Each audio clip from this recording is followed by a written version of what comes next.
It is the opposite of Gordon Freeman, where you're supposed to kind of like you're not playing that game contiguously. You're like you need to imagine the snippets of the world that you're existing in because you don't poop in that game. But in Doom, it's just like no, I don't poop in that game because I don't got time to poop. Move this stupid computer out of my way. I got a skeleton in front of me, and I need to annihilate him.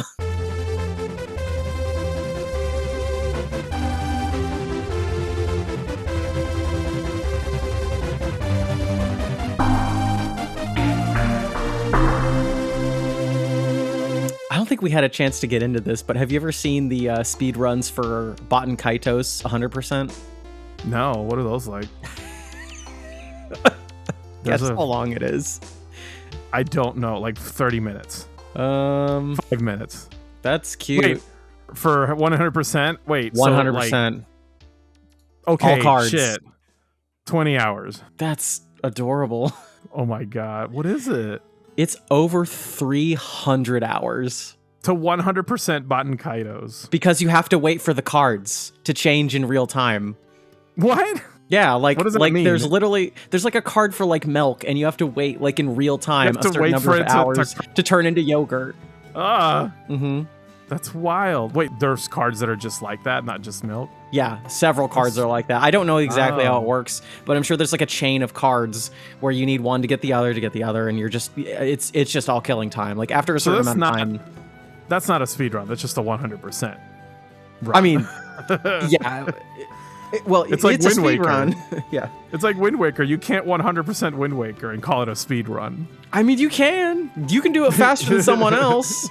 I can speed run around the world. It's not going to be quick. Here's what I'm getting at. What I want is for them to do a run of like a GDQ event where they start Baten Kaitos for like an hour when it's like actually interesting, and then periodically throughout the event they just check back on like the same guy.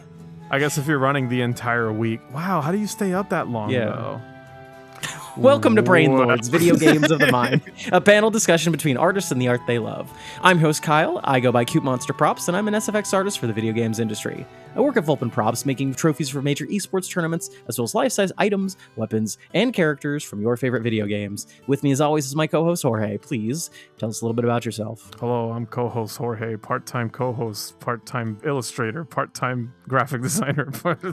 Hey everybody, you know me, I'm Jorge. I'm currently working with Fangamer. We just launched the GDQ collection. I'm glad you brought that up because you did several stuff things on it. I accidentally did 2 shirts because we couldn't find an artist for the other one. 200% speed run. Yeah, I some of the shirt designs were my ideas, and unfortunately when you put an idea forward, you are kind of responsible for who gets to do it. And my search for an artist turned up no good because everyone's busy. And I was like, well, I think it's gonna be me then. And I cranked out that. Do you see the garden one? The farm sim design? That was like, you want to talk about speed run? That was a speed run design. Like I had to like crank that out as fast as I could. It's very cute. Thank you. It was like even the quick pitch. I was like, "There's no way they're gonna like go for this. It's hard to read. It doesn't make sense. It's kind of weird." And they liked it, so I guess I'm doing it. And there you go. Please support us and support the GDQ every year. It's a good event. Man, can I redo my intro? Nah, let's say, why are we here, Kyle? Let's talk about the topic. Yeah. Let's get into today's topic, which is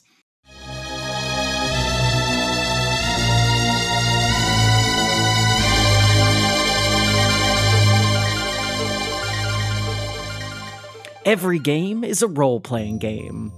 Role-playing games are a genre that turn play into performance by asking you to inhabit another character or world and make choices they allow for deeper storytelling than other types of games. So then why do we find ourselves walking during dramatic moments, equipping suboptimal gear because it looks better, or even just aiming the camera more cinematically? This week on Brain Lords, we're discussing that with a little bit of imagination, every game is a role-playing game. Yes, this is a topic I'm excited to talk about because you've been trying to figure this one out for a while. It makes every game fun.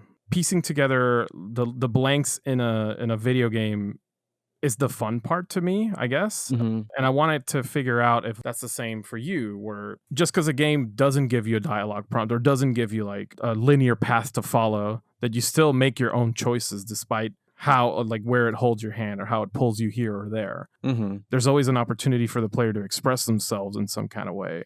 And this is something I feel every game should do, like encourage the player to have some kind of agency. A lot of the time, what I see now is that we have either all or nothing when it comes to that. When it comes to role playing, you're either overwhelmed with options, decisions, choices, like places to go, paths to take, or you are locked in on like one linear path. And that is like your role is to follow this character's journey exactly as the author intended. Yeah, with the rise of more very cinematic, dramatic story games, they have a very specific thing that they're trying to do, very certain beats that they want to hit, and that's just part of them. It's not a good or a bad thing, but are there limitations that we have because of that? We're going to explore that today. We can move on to the first topic. Yeah, why don't we just actually, before we do, I know a lot of the conceit of this episode was from that descriptor in Etrian Odyssey, I believe. Would you like to describe that first? Yeah. There's a little blurb I found by the developer of Etrian Odyssey. It is Kazuya Nino. I'll give you like a little bit. It's a whole block of text, so I'll yeah, you can just describe it. And he basically goes into how RPGs give you the opportunity to like do more than what you perceive. It's kind of like tips on like when playing Etrian Odyssey, which is like a very structural RPG. It allows you for a lot of dungeon crawly, like it's a dungeon crawler. Yeah. It allows for like a lot of decisions to be made on like things like equipment and character jobs, but it's not very heavy on like the interpersonal character stories because you're sort of building this team up to play. So they're not spoken roles. He's more talking about like the things that we treat as like the numbers game, which is, I have 2 dead characters, so I guess I should go back to town and revive them. And to you, you're the player, you're like, well, this is an obstacle. I have to just go back and fix this problem so I can progress further. In this text that I have, or this anecdote, he goes into like, okay, but consider how the characters might feel at that moment. What do they think of the situation they're in? They have 2 other party members are basically dead. It's the next enemy that fights them going to be like a cruel battle of them having to struggle to survive.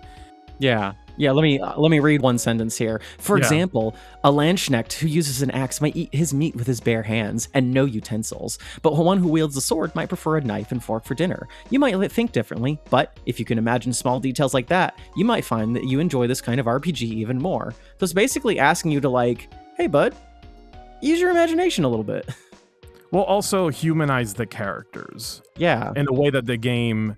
Because the game, because it focuses more on the gameplay aspects of it, that it encourages you to piece together what kind of people these characters are, or what kind of enemies you're fighting, or the situations they're in. With the dire situation in like the dungeon, you have like kind of a painful moment that you have to internalize, or you choose to internalize if you want to make that struggle more interesting, or invest yourself further into a situation that would otherwise just simply frustrate you as a player. So in a way, it helps you negotiate with the game why it's so difficult or why it can be like kind of challenging.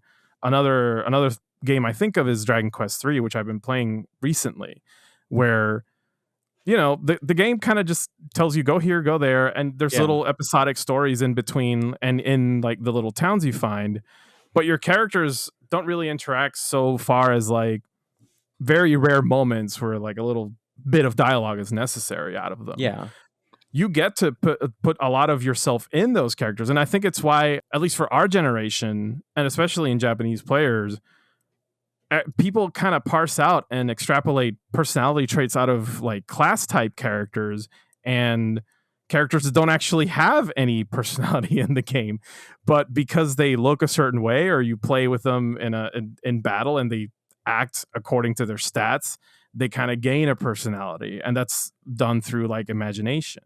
Absolutely, absolutely. So why don't we start this topic by sort of establishing our core terms here? Let me ask you this, Okay. Jorge. What defines a role-playing video game?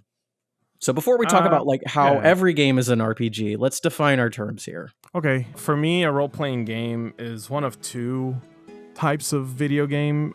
I mean, number one, the thing they will both have in common is that the developer intent is for you to either play out a role or assume a role, and those are the differences. There's two examples I can bring up. More modern, I guess, would be something like Baldur's Gate, where you are encouraged to be a character you construct and make decisions you make and choose the paths you take. And even though you don't have complete control of your environment and the world, you still have like a very flexible amount of player agency. And then the second thing that defines a role-playing game for me is one where you have a little more strict, a bit more of a strict role that is assigned to you, the player. And the Final Fantasies are the best example of this. Like Final Fantasy VII is technically an RPG, or by genre, it's considered an RPG just because of like how the game is structured to play. But you assume the role of a character, which path is defined from the very beginning. It's going to take you from point A to point B, regardless of what you do. Neither of these, these are a matter of preference, depending on people, but both of them do take very different approaches to like what kind of character that player is controlling. So there you go. Yeah, it's tricky because we talked about this a little bit in our genres episode, but RPG is rough because it both describes like choices and like character expression, as well as also like stat-based things. So we do run the risk of like when we say RPG for the purposes of this episode, we're more talking about like the character expression, the narrative focus, choices focus. So like for my notes, what I wrote here is an RPG is about inhabiting a world with a character of your design or a named character or decisions and or story matters. An RPG can often also just be a stat-based or strategy style game, but I feel like all of them are to some degree like rich in either plot or narrative. And those are not necessarily the same thing. You have choices or self-expression, but whatever degree of input you actually have on the story, the narrative should be the focus over puzzles and combat, whether that be like inhabiting a space or like seeing dialogue. So that's why I say, for example, there's a lot of old arguments about like, I'm going to open a can of words. I'm sorry here, but whether or not, say, Zelda is an RPG, because the world building is so much more, let's say, decadent than a lot of these, a lot of other action RPGs or action games, and it feels like there is a degree of inhabiting that you do. Link is a silent protagonist, but it's not as much about the story. I mean, it is, but like, I don't know. It feels like it's close. It is close to an RPG, but like there's an intent that's a little different there. And maybe that is the whole bottom line of the only thing that really matters is what's the intent. Okay. But in the genre episode, what did we rename RPGs like Zelda? I know we had a name for those, like the adventure RPG. Yeah. Like quest games. Yeah, we picked some versus like traditional stat-based RPGs were spreadsheet games. Oh, yeah, spreadsheet. I remember. That's what I was trying to remember. Okay, thank you. Just need to You're good. So yeah, I guess where do you feel on like the weird blurriness that is Zelda as like it doesn't feel like strictly an RPG, but it sure feels like it shares a lot with the genre. Yeah, for something like Zelda, I think we did bring this up in the genre episode where we decided that it's more of an adventure or quest style game. Yeah. And the role playing always felt a little loose of a term with Zelda. Are you asking about games like it or it specifically?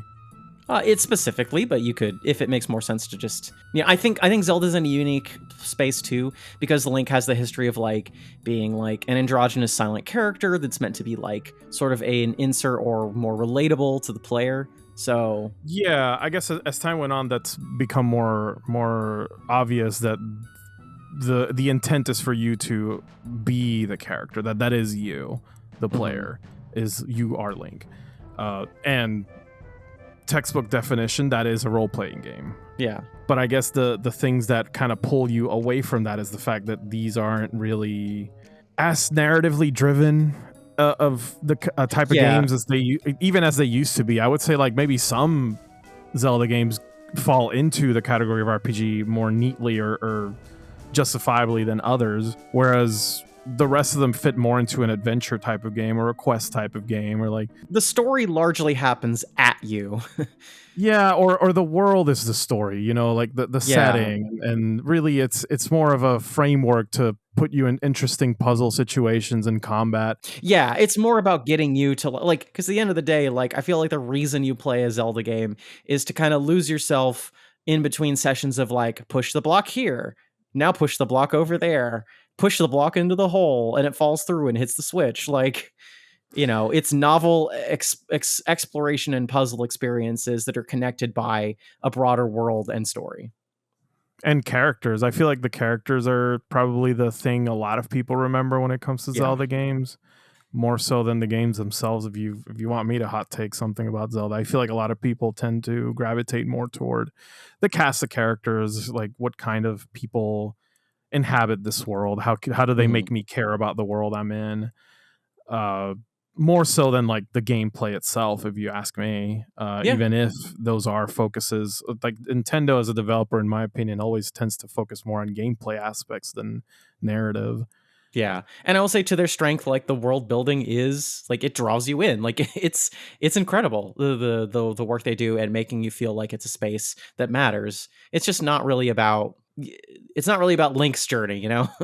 The weight of your player's choices don't really matter in a Zelda game, I guess, insofar as like what you do between point A and point B. Yeah. So what would you say then is the difference between like Zelda and Final Fantasy VII, let's say? Like, regardless of the stat-based combat, like it is a narrative-focused game. All like there's no insert character, not really. Like Cloud has some degree of that in that he's like the point of view character, and he's sort of like the story is happening around him, so it's kind of almost like it's happening to you. But like, what would you say is like the difference between the story and plot progression of Final Fantasy VII versus Zelda? Because 7 focuses more on like the interpersonal relationships between characters, your personal relationship as Cloud between him and Sephiroth, the main antagonist, placing a weight and gravity and importance on like those events revolving around them. Even though you could argue that the same can be said for Zelda, which is like, well, Link is always the keeper of the Triforce of Courage, so that makes him important in relation to the other three or the other two. But I feel like the difference being that maybe stakes. I'm actually kind of struggling to answer this in a very neat and clear way, because like, I mean, it's purposely messy and big, so that's okay. Yeah. Well, what I'm saying is like, if you flatten it down to like those aspects, you actually do get something very similar, where like you are playing the role of a character, and you're finishing the game is what concludes the narrative. So I guess like the truth is that like the appeal of a Zelda game isn't really in the way the game is designed around like the mechanics of it anymore. They tried to do that with Breath of the Wild to make it more focused on like what is the game itself, rather than like the characters, the dungeons, the puzzles. The game itself got a lot more importance, and then in that respect, it kind of doesn't. It stops trying to be so much of the adventure type RPG game. Yeah, is Zelda? I mean, now you're actually making me like reframe this into like, no, maybe Zelda was an RPG all along. Because now I'm thinking, well, how can I say that your decisions don't matter in a Zelda game when Majora's Mask exists, which is a game all about like how much you can do, and if you don't do something, there are consequences. Yeah. When really like, but then not every Zelda game is like that, you know. Not every Zelda game hinges on like, if you don't do a thing, bad thing will happen. You know what I mean? Yeah. There's always something either permanent or reversible with these Zelda games, and maybe that's what it is. Where once you, I don't know. Actually, Kyle, I don't know. You got me. I feel like now I'm thinking of Zelda as an RPG now because it does some of it. To be fair, it's a lot it is a lot closer than any other game we can probably mention that is like. Oh, sure. So okay, I mean, so let me think of like an alternative where it's like, why? Oh, I see where you're going with this now. Okay. Because then I can say, well, Mario is not an RPG, but yeah, exactly. I mean, well, it is because of the time he got those 7 stars. Oh, you're so funny. But even that, even SMRPG is an RPG, but it's one of the most linear RPGs in existence. It doesn't really let you do anything other than what the game tells you to do. So is it really an RPG? I have something here, and like again, okay. This is all. There is not like some amount of check boxes you can do to where like, yep, now it is RPG. It's more like selecting a color on a wheel, and like on the one side we have like red and the other we have blue, and we're asking you to find the difference between like some hazy purples, That being said, I feel like when you're playing something like a Final Fantasy VII or a superb Mario RPG, the game is about asking you to spend time with its characters, to like experience its world. Yeah. There are little moments of like decision that are not strictly related to like plot thing. It's not like, you're asking Mario to like kill Smithy or not.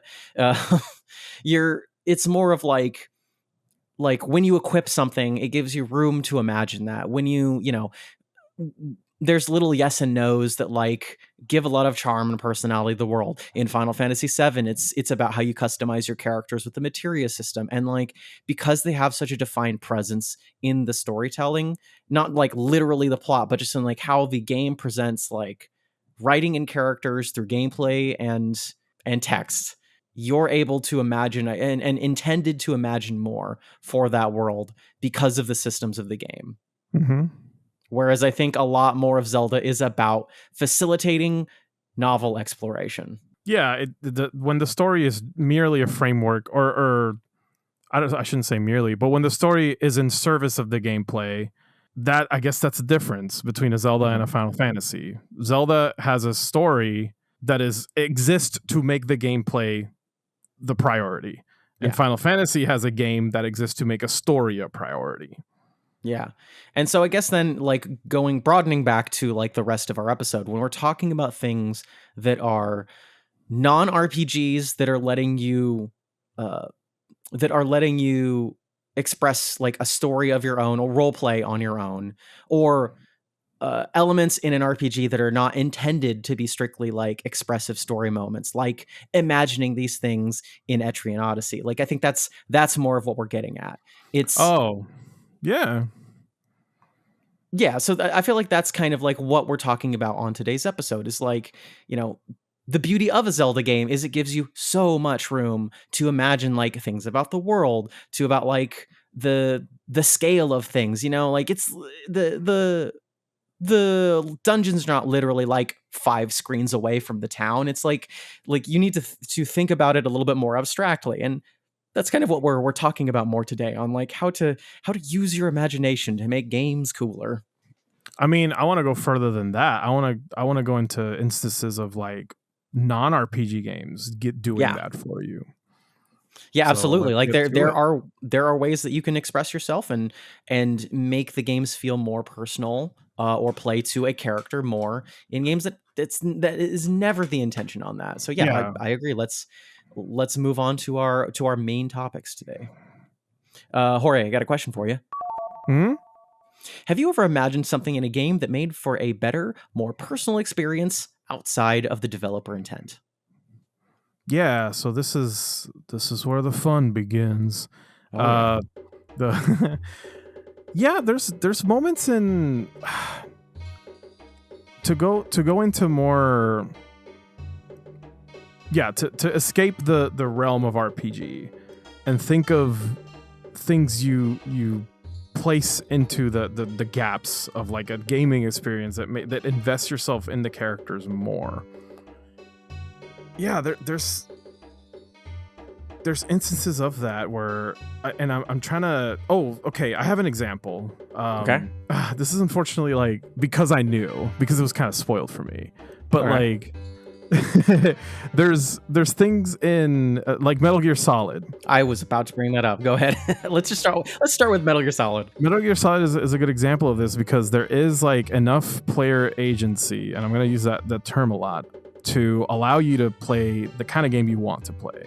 This was actually in the intent of the developer, ironically, which might not answer the question fully, but there are things in that game that suggest to you that you shouldn't take the violent route. Yes. And the whole time they're like, this is a sneaking mission, the less people you kill, the better. Now, given that option, I was like, oh, and because I was like younger, and I didn't want to play like a violent game in front of my parents. I was like, well, I'm not going to kill anybody because I don't want to show blood. And so I made it a point to just never, ever kill anyone.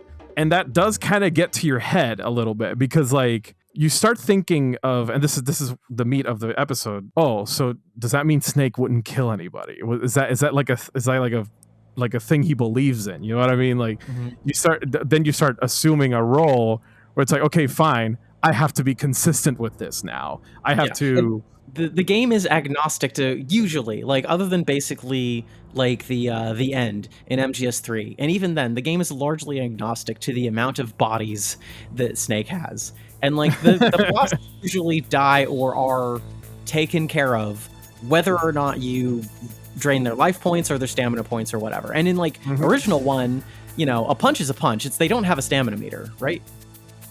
No, and you just have like a 3-hit combo in Metal Gear Solid 1. But they don't have a separate bar is what I'm getting at. Like you can't do non-lethal on the boss. In the original Metal Gear Solid 1, they only had like one bar that was like health and stamina. Yeah. But the game kept track of how many kills you did. Yes. And some of them were considered like obligational, you know what I mean? Like yeah. So the story doesn't change no matter what you do. Like you need to fight the bosses whatever means you got. You can do it maybe like less violently, some more than others, but like the way you play the rest of the game, it still changes how you feel about Snake. It changes you, yeah, and you have to negotiate with yourself because the entire time they're saying like, Snake, you're like you're a hero, you're a guy, you did the thing and you blew up all those bad guys and shit. Snake is like, I'm no hero, da. And then you have to go, okay, well then what do they mean by that? Was he like a badass murderer or was he like a badass tactician or like, and those are the things that you yourself have to piece together depending on how you play, because if you play and you want to commit to it, you have to be consistent. And to be consistent, you gotta have to give yourself a little bit of suspension of disbelief. Why am I in a situation where a giant tank is gonna kill me? Do I change my morals right now? It's just interesting how that mental gymnastics happen in the heat of the game, you know. Yeah, and let me present my read on this in contrast of MGS1 versus the other games, because I feel like in 1 you're de-incentivized from killing too much because you're using up, you know, more precious resources, and but like Snake is no stranger to killing, and so it makes him feel maybe more calculated, more reserved, more apprehensive about killing, but he's willing to do the job. You know, he's reluctant in a lot of this in 1. Now in 2 and 3, I can't speak for you, but I played those games very non-violently when I could help it. It feels weird to like hold down the machine gun and hear Snake shout in 3 when he's just like doing the Rambo. Like, it's fun. I like doing it. But I would do that and then reload my save. It doesn't feel right. I mean, the game is also kind of actively punishing you for it, but personality-wise, I'd say it fits more in 2 and 3 to kill very little, because it feels like 3 is bosses. He's a baby and he doesn't want to kill, and so he's having to like learn like when and not to kill. Okay. And maybe you do it out of desperation because you don't have any other options, maybe your first playthrough or whatever. And yeah, I had to. Like, I was being chased, I had the machine gun, I mowed them down, and I moved on. And like that just, it adds to this feeling of desperation where like I had morals for a second, but then they were compromised. And in 2, it's really fun to go non-violent because like Raiden feels like he's like, he's counter to Snake. He's trying to be Snake, and in doing so, it felt almost like thematic that he's like, no, I won't kill. Okay. It felt like there was actually that right there is, so you don't know that the developers or the writers, the authors even intended that for a fact. You're already piecing together a logic to make sure that Raiden plays consistently with your style.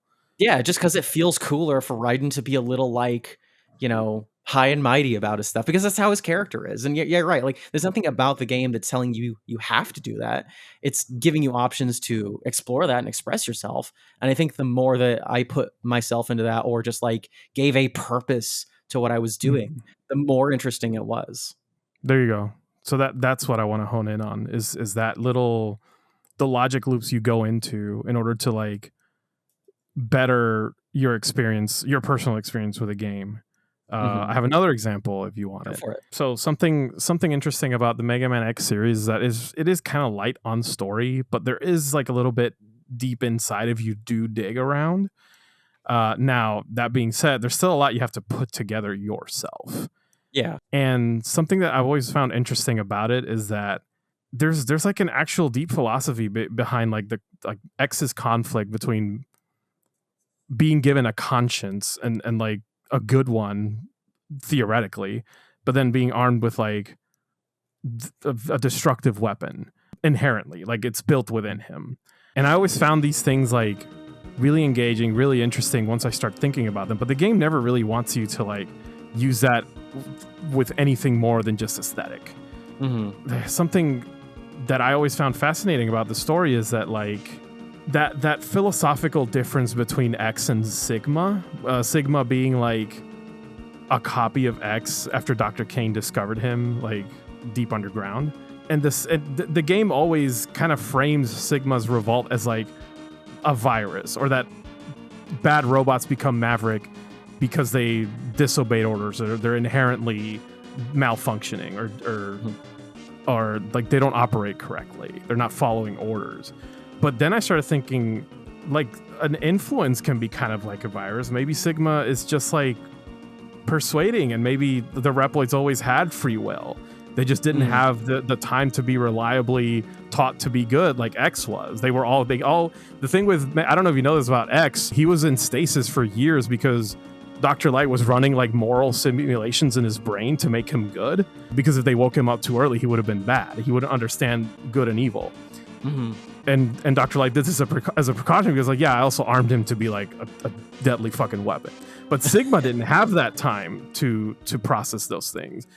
All of this I'm telling you is me piecing it together. Yeah. So like none of this is explicitly told to you in the story, but it makes the story better for me, because I'm like, that's cool. It makes sense within the context of the universe, even if it's not explicitly being told to me, or I don't think even the developers thought of it this hard. But like, I find it fascinating because of that. Now I'm emotionally invested in it. There are people who write entire rock operas about the Mega Man story simply because the vibes are there. It feels right to do that, because like, well, why wouldn't I guess Proto Man is more for that version of classic Mega Man, where like, well, why is Proto Man not hanging out with Mega Man in Mega Man 3 or even 4, 5, and 6? He's just kind of like a rogue, and I guess they took that further. Yeah, it's also, I think, responding to like, this is built upon things like Astro Boy, where like these are tropes and archetypes that exist beyond the game itself, and I think it makes it more interesting to like take what you've known, or like how these things feel, and bring that into the game with you. And how does that help you? How does that make you project differently on like a character like Sigma, like an anti-hero like Proto Man? So I think it's fun that like, yeah, the games aren't like literally telling you what Proto Man's deal is, but like clearly he's inspired by a lot of other writing, so why not project that onto him and have a go at it, Yeah, it makes your experience a lot more meaningful. I think in subconsciously, I think a lot of people do this. They give meaning to moments in games that aren't really designed to have like such an impact, but because you, the player, are able to introspect and imagine a greater scenario. Another example would be, and this to me is a little corny, but like I do see why people feel this way. So like the final battle in Pokemon Gold and Silver, where you face a character that looks exactly like the character from the first game. That is a cool like culmination to your journey as a Pokemon trainer in Gold and Silver. And to me, it was like, oh, that's so dope. That's cool. But a lot of people see it as like the most epic moment that ever happened in Pokemon.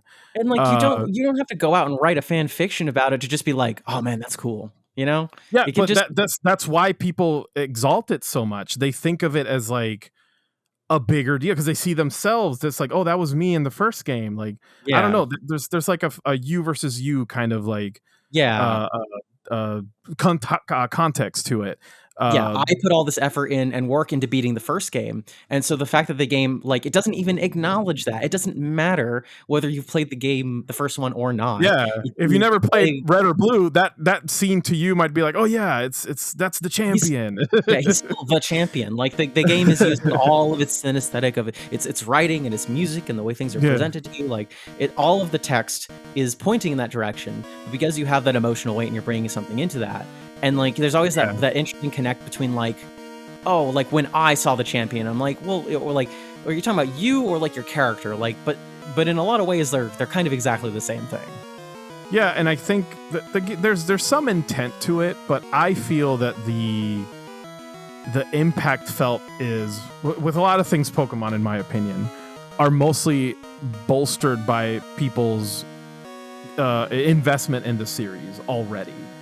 So to you, that's cool because you liked Pokemon Red and Blue. You played it all the way through, and you see that that's like a progression of the story. You see the result of your journey.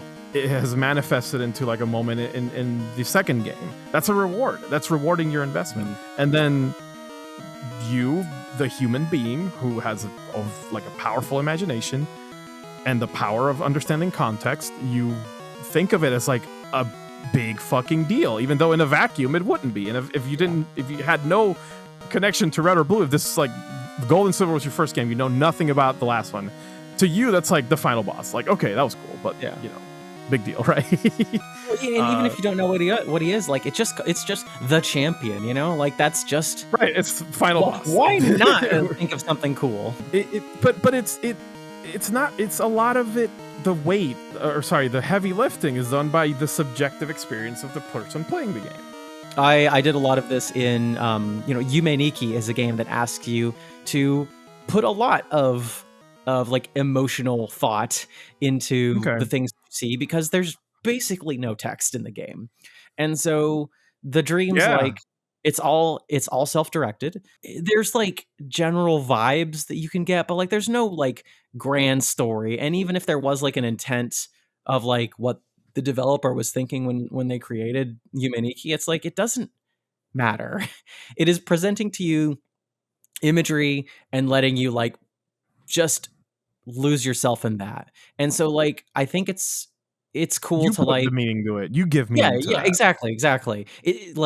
It's just asking you to like just care about this and think about it as you're playing it. And it's so much cooler when you do because like it doesn't have to be some like big revelation of like game theory or whatever. You don't have to look at the YouTube video essay or whatever on it to just be like, okay, yeah, there it is. Exactly. You like, are the YouTube essay. You are the essayist. You have the power. Yeah, you have the power to think of this in a meaningful, profound way without having someone guide you through it. Yeah, no, exactly. And so like when I'm playing that game, like I'll walk through and there are these tall bird-like girls. They're lanky. They have like beaks and leering eyes and they walk after you briskly. Oh my God. When they catch you, they transport you out of the dream. So gameplay functionally, it's just a hazard. But like you're like, okay, well these are like girl-shaped hazards. What does that mean? Madatsuki, who is like clearly stuck in her room and all she does all day is like sleep and play video games. Must be nice. And so it's like, okay, like are these like bullies? Are these like people that are tormenting her? Yeah, you know, there you go. And see, you're asking the right questions. Yeah, it can go, and like it doesn't have to be like this is. It's just like this feels like it could be. And why is that interesting that I thought about that. In the same regard, like there are creepy characters that will like just sort of menacingly look at you and they never actively harm you, but they'll just sit there like rubbing their hand on the little stairwell you're going up, Oh my and then God. you'll just be forced awake. Like So you will be creepy. booted out of the dream, and you're like, did she have like a stalker, like some sort of Ah. like moment of like assault or something? It doesn't Mhm. have to be like Yume Niki's dark secret to be like, okay, I can like, put something into this and get a little bit back out of it, you know? I think it helps to have like because non or visual languages can sometimes be unintuitive and extremely subjective based on like the people creating those things. Mhm. But I think what we have to call to is our shared experiences to piece together the things that are not being said with words and our subconscious can understand. Uh, I like that. That's actually really cool. I didn't know that about Yumaniki. I thought it was just a scary game. I mean, it is. I got to break to you. It's a scary I have game too. another. I have another example. I just remembered actually. Do you ever play? I don't know how you pronounce this phonetically, but VVVVVV. You pronounce it. You know what I'm talking about, right? Yeah, Uh, VVVV. fantastic fucking soundtrack. There's a room in that game. Mm-hmm. No explanation, no context. You just find it. You almost stumble upon it where there's a giant elephant, a glowing, radiant elephant. Mm-hmm. It's very rudimentally drawn. It's 2D, but there's nothing like it. And I hate spoiling it because that to me was like the most impactful moment of the game for reasons unknown. I just feel like I walked in there and I stumbled on something otherworldly, cosmic even. And I'm sure that it was just like a pun on there's an elephant in the room, right? Yeah. I wouldn't doubt it if the developer was like, that was just a cute visual gag to fill up a little room that gives you like a breather from an otherwise challenging game because there's no hazards in this room. But when I got there, I thought of myself as the astronaut, the captain, entering this room where there's just a glowing elephant, and me being awestruck with in the presence of like what is possibly a cosmic being. And just kind of afraid, kind of in fear, because I'm like, what is that? Like, is this a hazard? Is it, if I touch it, do I die? Like, is it gonna do something to me later? I like that. And it's just never mentioned ever in anything or reference. I like at that all. most of the role playing that we're being asked to do is just to go, whoa, dude, what the fuck? Yeah, I mean those moments do like light the spark of no one. There's no literal explanation for what's happening, so I need, as a, it might be like a ancient form of survival to understand the weird world around us, but we have to make meaning of things in order for us to not lose our fucking minds. Yeah, I am role playing as guy who has just been bamboozled.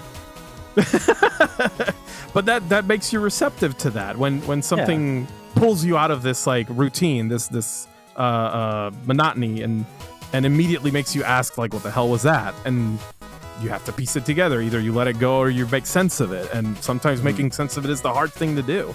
That's why people will just go on YouTube and be like, what does the elephant in VVVVVV mean?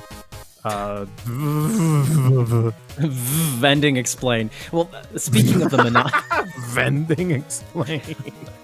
speaking of the monotony, Jorge, I've got a question for you.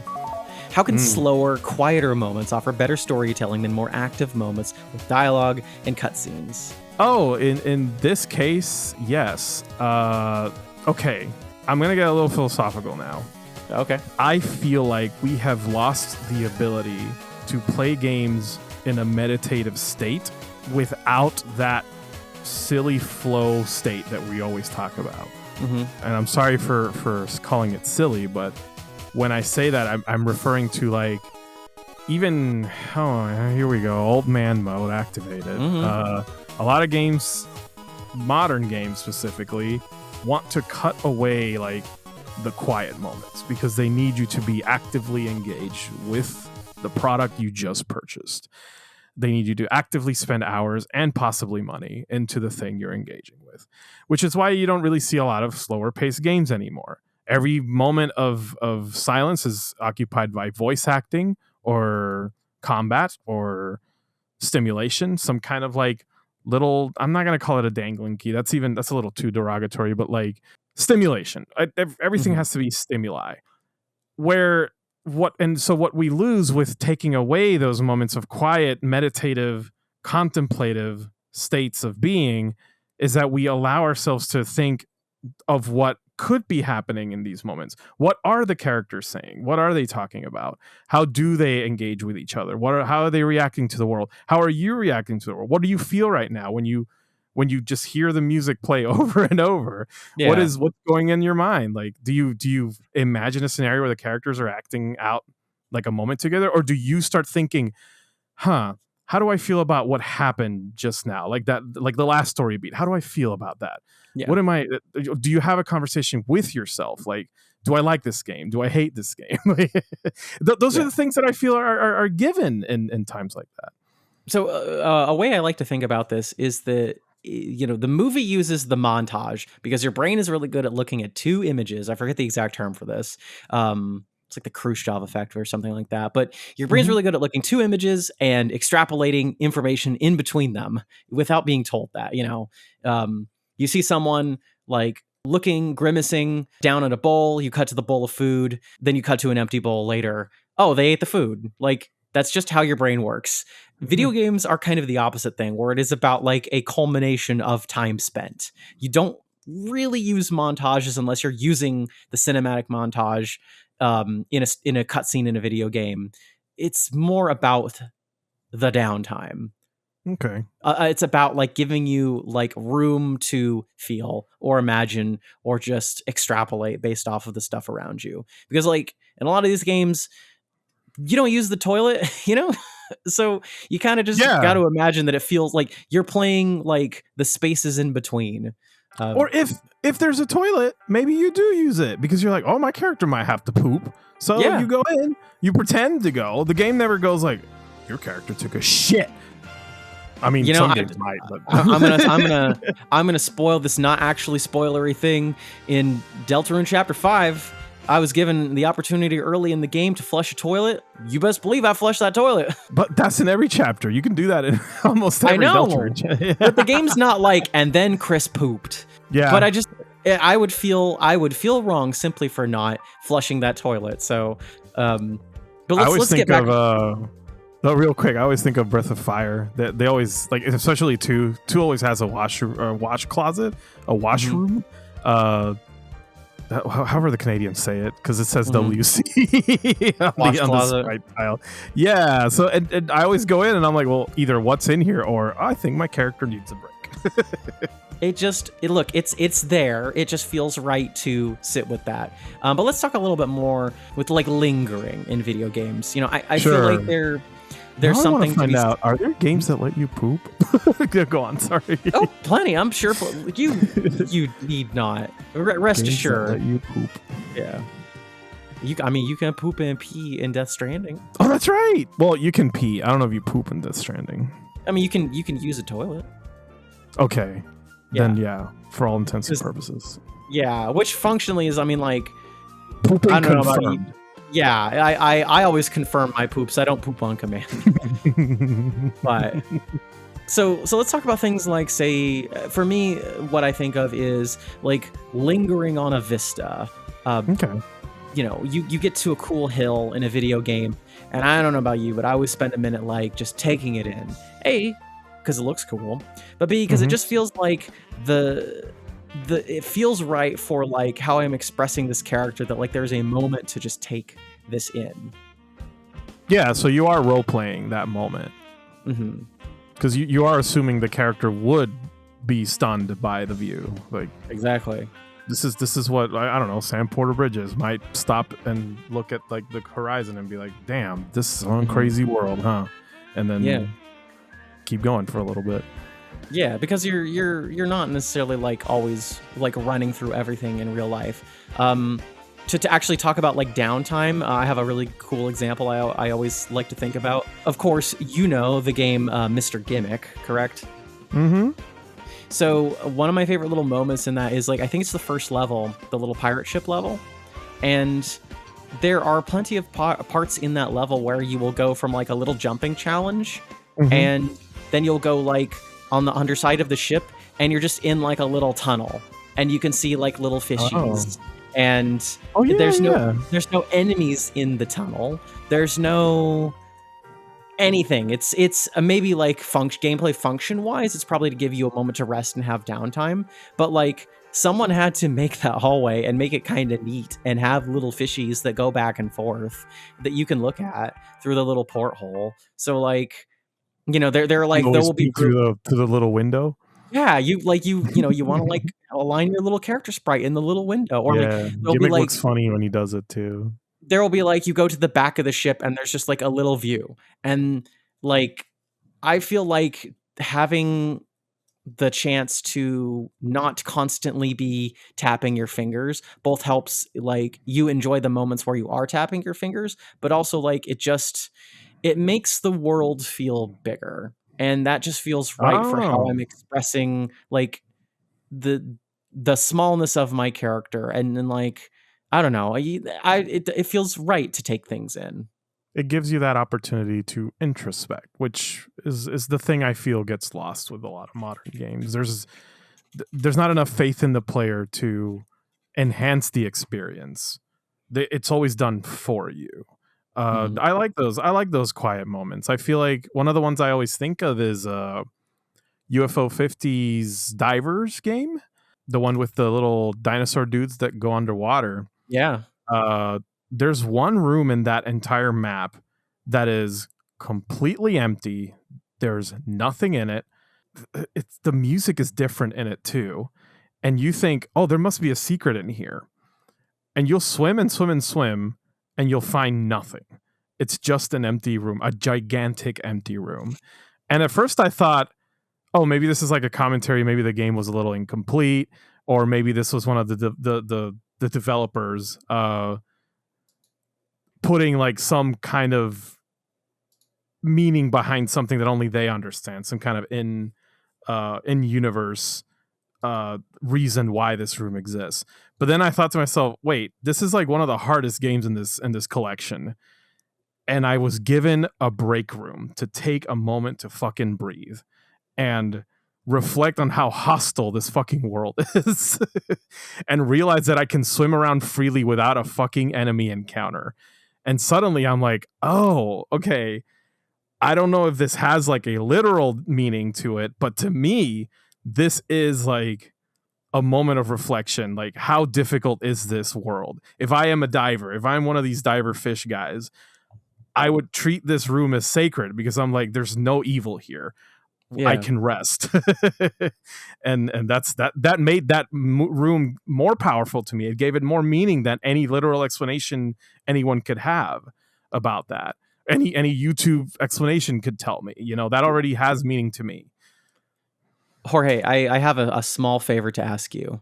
So I've sent in the chat an NES long play from World of Long Plays, and should I watch the whole thing? Oh, okay. No, I have it at a certain time. Okay. Can you click on that exact time and just describe to me what's happening and to the listener on screen?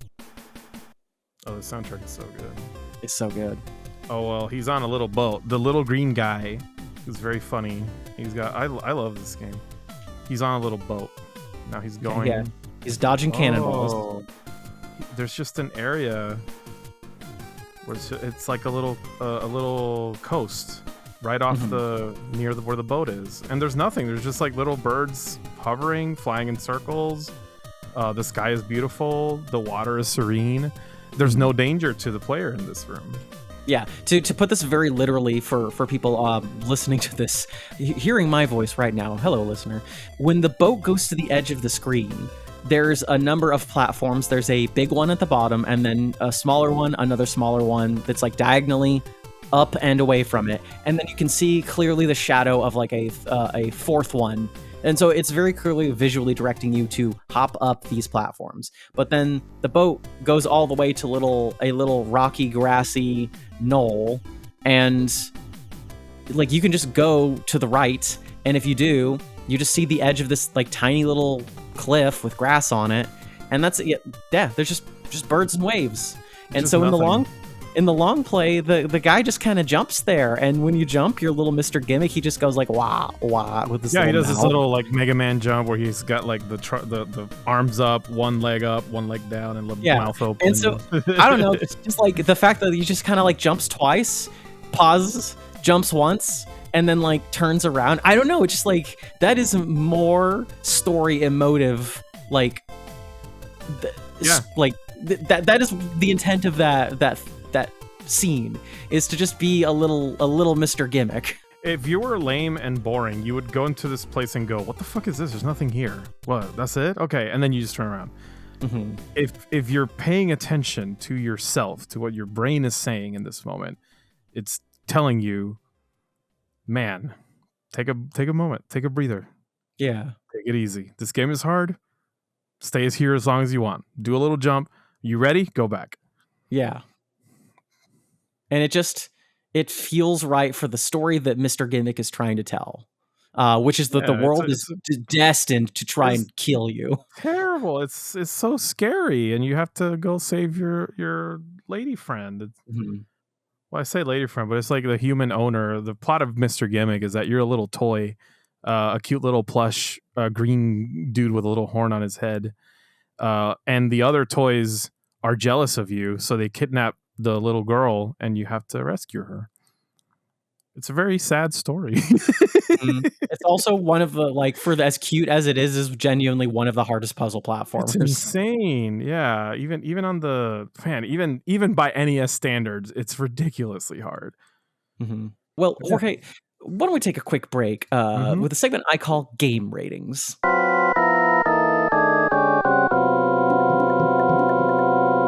Oh, we're already here, huh? Yeah. Oh, yeah. See, we had a moment of pause and we got to express ourselves, and then now it's time to move on. I'll present a category like fighting game finishing moves, play it loud Game Boy colors, games you'd rent at a Blockbuster, and we're going to come up with something underrated, overrated, and accurately rated. Today's topic is silent protagonists. I'll let you go first. All right. I'm just going to shotgun my 3 if that's cool. Yeah, do it, because I had a really hard time picking mine. Really? Why don't I start with my over, which is highly likely to be yours. Okay. It is Chrono. What? Now, I am the Chrono Trigger enjoyer of the two of us. I think you think it's fine, maybe a bit overrated. Yo, hold on. Whoa. Let's clear something up right now. Hold on. I think Chrono Trigger is excellent. It's fantastic. Okay. I'm sorry. I do think, however, that it gets talked about way too much. That's the difference here. I don't. To your credit, I think your problem is that it is often what people cite as the greatest RPG ever made by people who have only played Chrono Trigger. Exactly. Thank you. There you go. That's my feeling. Let me clear the record. That being said, I feel like I'm much more loving of Chrono Trigger than you. Let's say. Okay, no, we don't have to qualify it, Kyle. Let's not start. All right, fine. It's not a contest, but I would win it. There you. Thank you. Wow. Did you play Chrono Cross 2 all the way? I played about half of it. Okay, well there you go. Now who's the winner? Okay, anyway, go on. Not because Chrono Cross it's okay. Oh my god. Oh my god. Oh my god.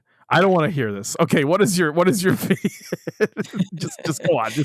Apparently what you do want to hear is the battle theme of Chrono Cross play over and over on both regular battles and all boss battles. It's fine. How about you go find your compilation of best Chrono Trigger music, and it's just Corridors of Time or whatever it's called.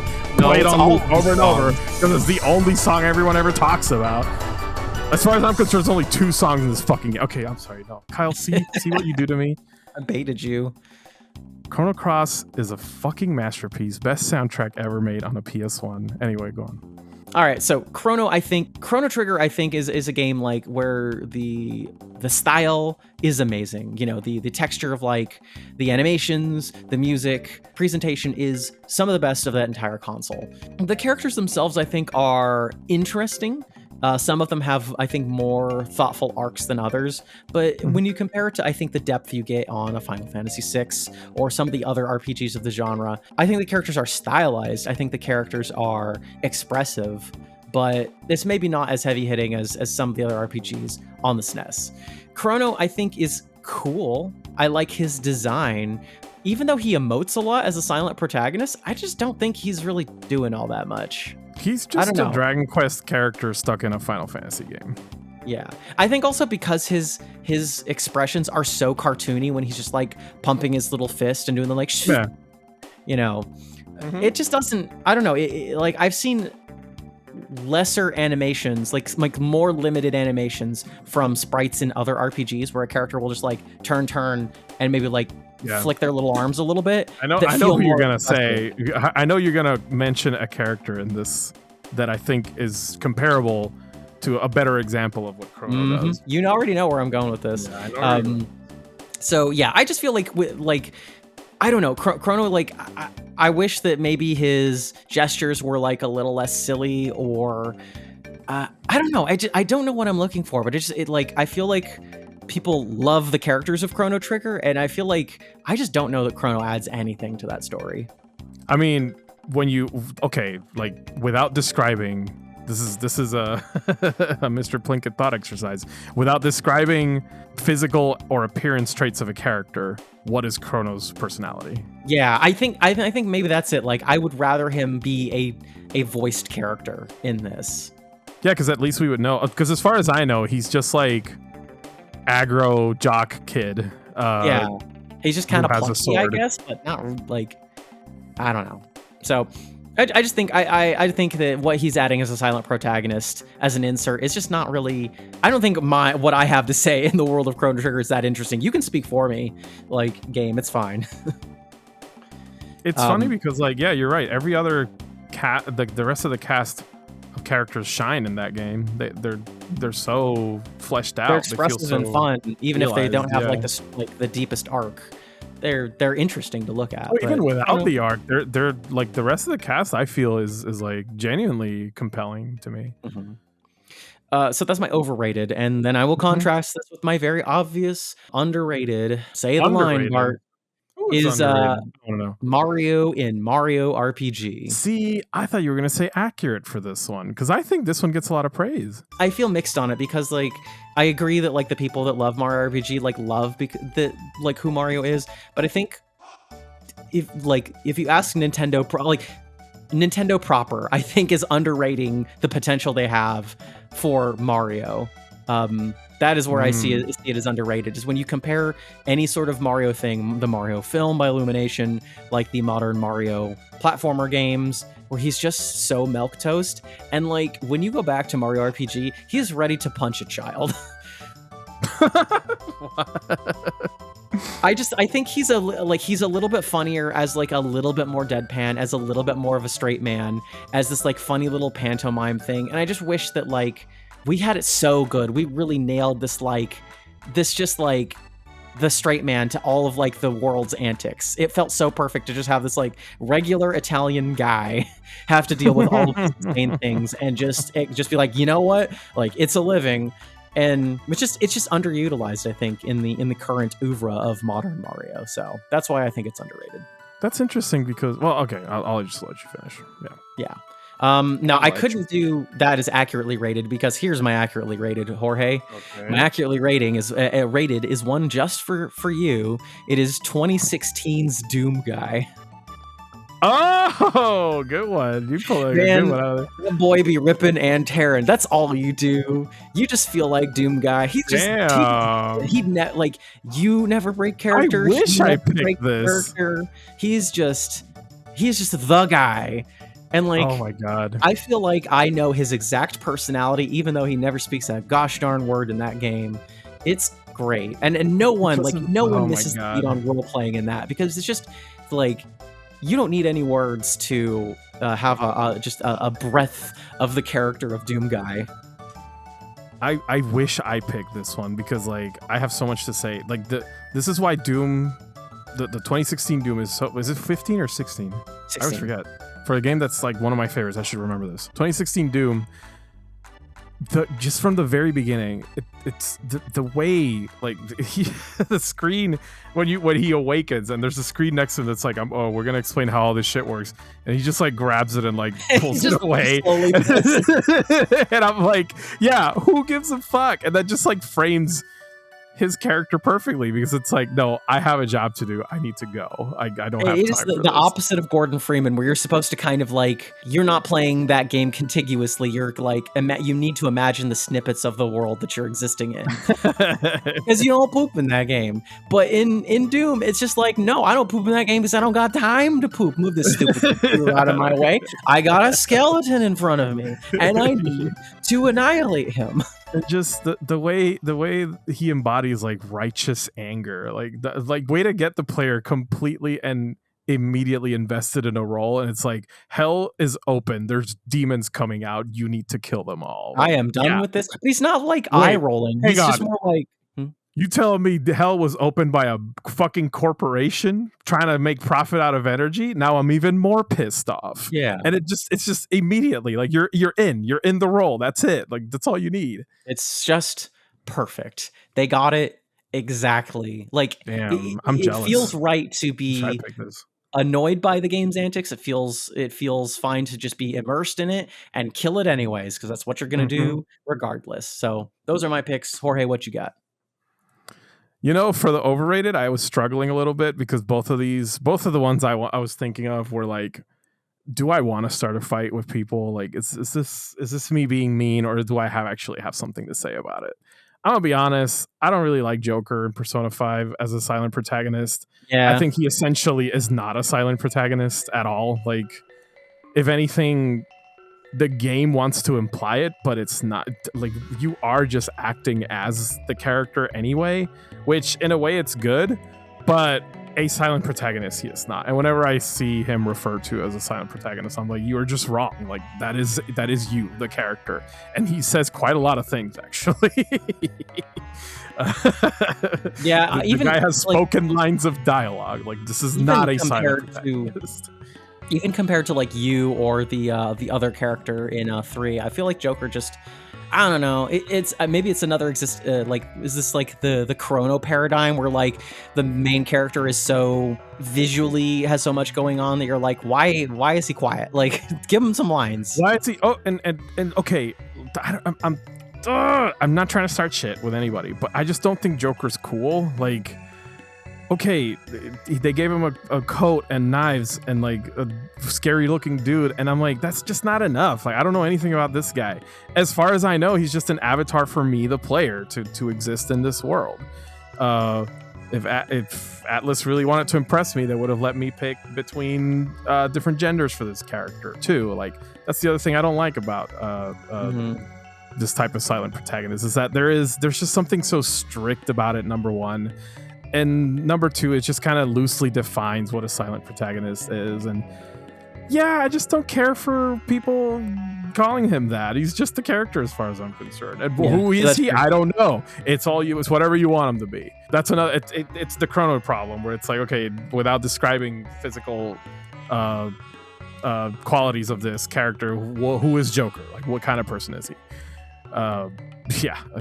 Anyway, I'm not trying to start shit, but I don't. I think that's not. If you pointed a gun at like every single Persona fan, first of all, they'd say pull the trigger because that's how they activate their persona. But second, I don't think anyone would say like Joker's the most interesting part of that. Like, largely, I think everyone loves the ensemble cast of that game. And accurately rated. Okay. What Deltarune does with Chris as a silent protagonist is pretty cool in my opinion.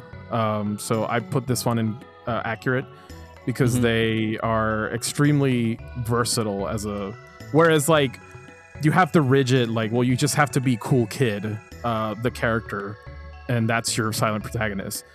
With Chris, there's an incredible amount of flexibility between what defines a silent protagonist. Is this character acting on their own, or are you controlling every action they make? The way Deltarune poses these questions to me was extremely fascinating, like playing on that trope of the silent protagonist itself, just being like, why in fact would this character behave a way that I tell them to do, but they themselves would not want to behave this way?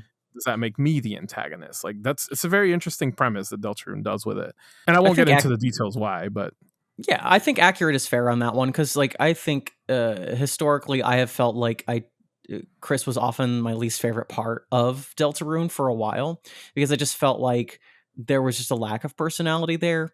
But I think as I play more of the acts, I am finding more to enjoy about this character. And also as I see people's art and drawings and animations of like just how rowdy and weird and just abnormal Chris and Susie are together, it just feels more right that like as a silent protagonist, you do have like voiced things you can express things in a way that like are clearly meant to be sort of like voiced but are not spoken, and you get the impression that like whoever your Chris is just the outsider version of yourself, the like weird, gross, rowdy kid that's like looking up curse words in the dictionary, that is like like singing a song in school and singing like their own lyrics to it to be like purposely like antagonistic, is like just the weird like kid who eats glue in the corner. Like it's just that version of all of us. So here's the thing though. I actually feel that Chris is not like those qualities are correct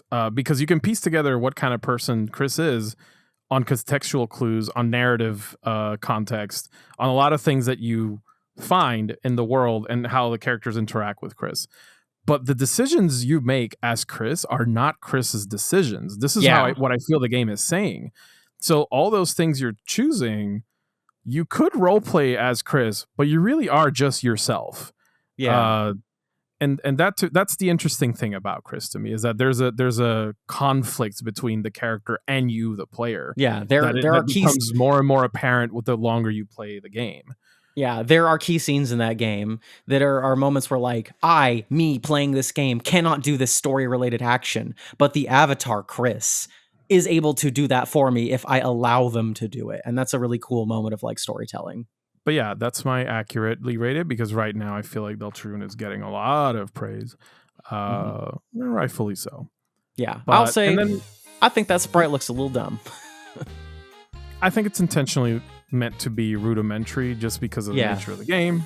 I have no comment on that. In fact, I actually find it refreshing that some things are allowed to be rough in one of the biggest video games out right now. I just think their mouth is too big. That's all.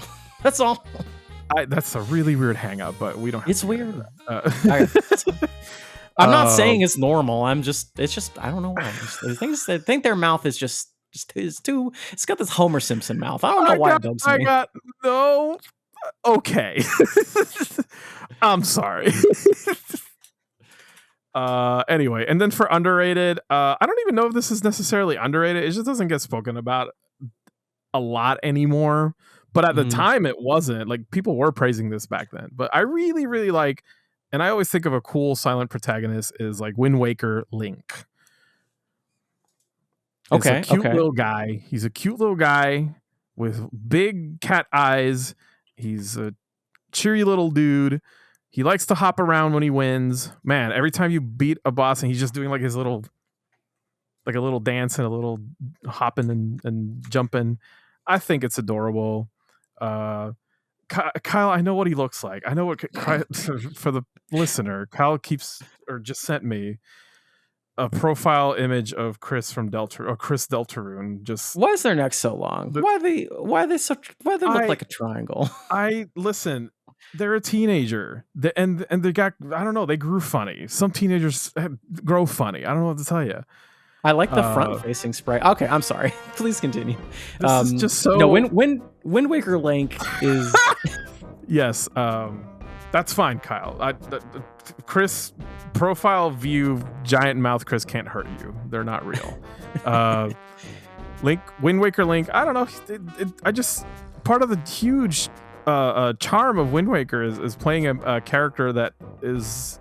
It reminds me a lot of like the Super Mario RPG Mario, where like, because this is a very visual or artistic game. It's so dumb. Why did I say that?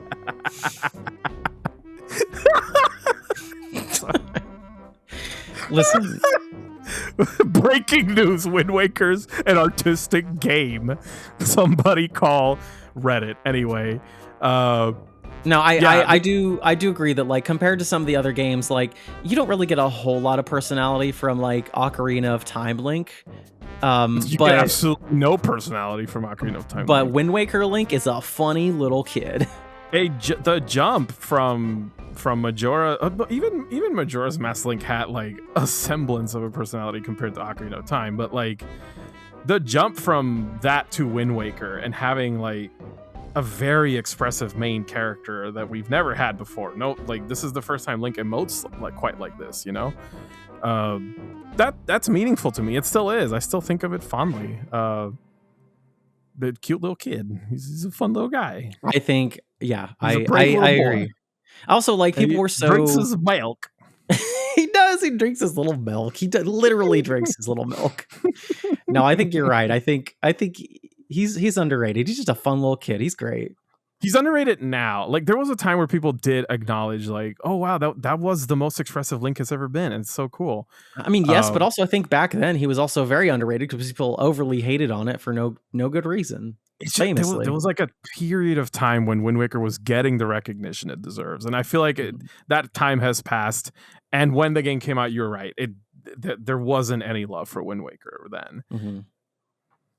Well, I think you got it. He's just I love that little kid. See his head's great. I love that little kid. His head shape. So you accept his head shape. Okay, understand. Yeah. All right. I'm not saying it makes any sense or is reasonable. I'm just saying I like his head shape. Why are you so hung up on this? I'm trying to figure this out. No, I don't even mind the fact that Chris is. I think that it's funny that Chris has two differently shaped legs. I think that's great. I just don't like the profile. I don't get it. You were just describing, or I was just, and you were just saying how Chris is like a weird little kid who eats glue, and I'm like, well, if I were to depict a kid like this, maybe I would make it look exactly like that. Okay, this is like the human resources meme, but it's this picture I just sent you of like the little cat mouth Wind Waker Link. Being like kid who eats glue in the corner praise versus Chris, kid who eats glue in the corner pejorative. Wow. Okay. Anyway, I love his little faces. Yeah, I think Chris, if you're hearing this, I'm sorry, Chris. If you're hearing this, Kyle didn't mean it like that. Okay, I know you're going through it. So yeah, don't listen to this guy, Tobias Foxarelli. I still love your art. Oh my god. All right. I think we got it, though. We call them radiation. Anyway, go on. All right. Well, why don't we get back to the episode? Brain Lords, video games of the mind. In the tradition of Final Fantasy comes a role-playing adventure game which encompasses the future of the entire universe. You are Chrono, chosen by the spirits to save the world from ultimate devastation. If you don't restore the order of time, the entire future of mankind is doomed. To do this, you must change the course of history using different weapons and items to defeat strange enemies and foes which you encounter on your quest. But be careful. Any changes you make to the past ripple forward and affect the future. In fact, there are 10 different possible endings. This 32-meg adventure offers cool Mode 7 special effects, 6 different characters, and battery backup to save your progress. And I say to you, my brothers and sisters, hell is a deep, dark, foul-smelling prison of the damned. Filled with fire and brimstone, lost souls and demons. And how do you escape this eternal damnation? You blast the nasty pink demons right into their beady little eyes. Doom for the 64-bit Jaguar, the best Doom ever.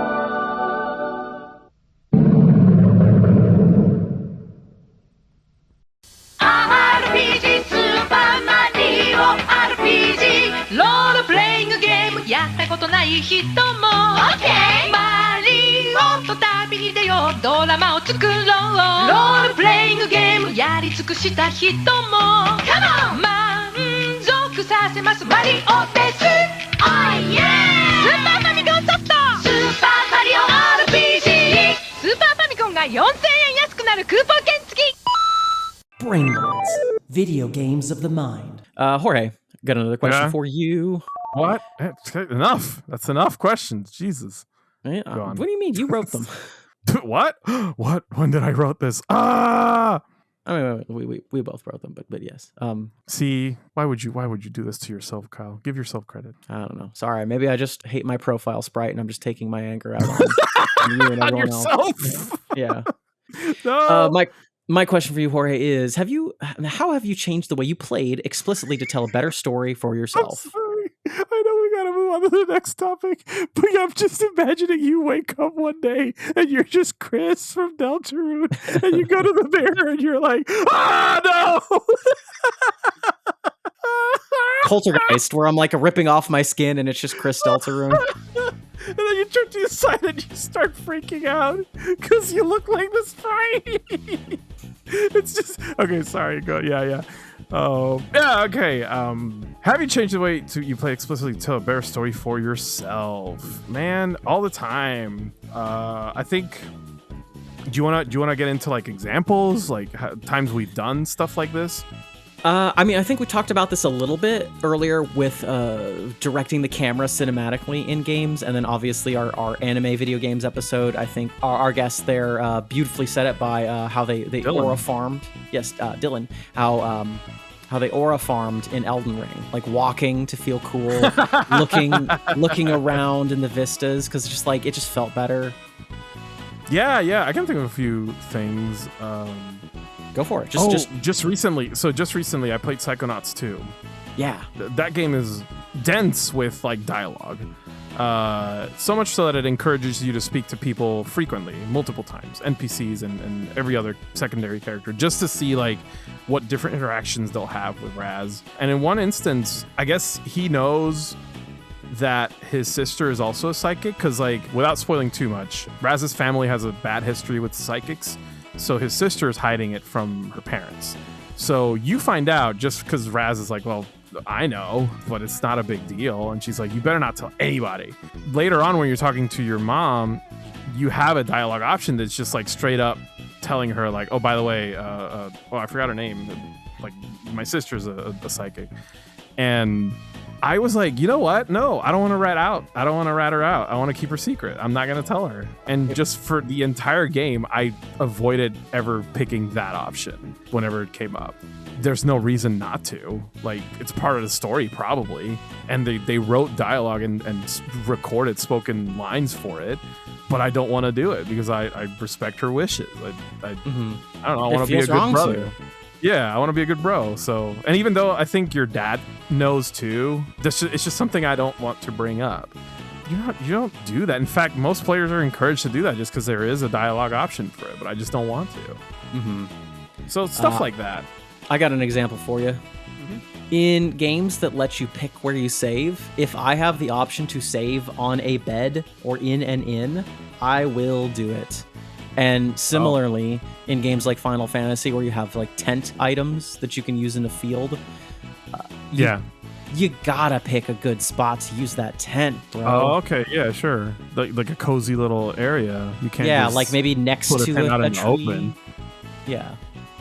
No, I do that too. Actually, it doesn't feel right, and if you don't do it that way, it's just cooler. Also, like when have you ever like in the post game when you're done, you realize like, okay, I'm done playing. And you know you're gonna put it down for a while. Do you find like, maybe go to the character's like hometown or like a good little spot to leave them? Yeah. Oh, that's great. No, I mean I do that too.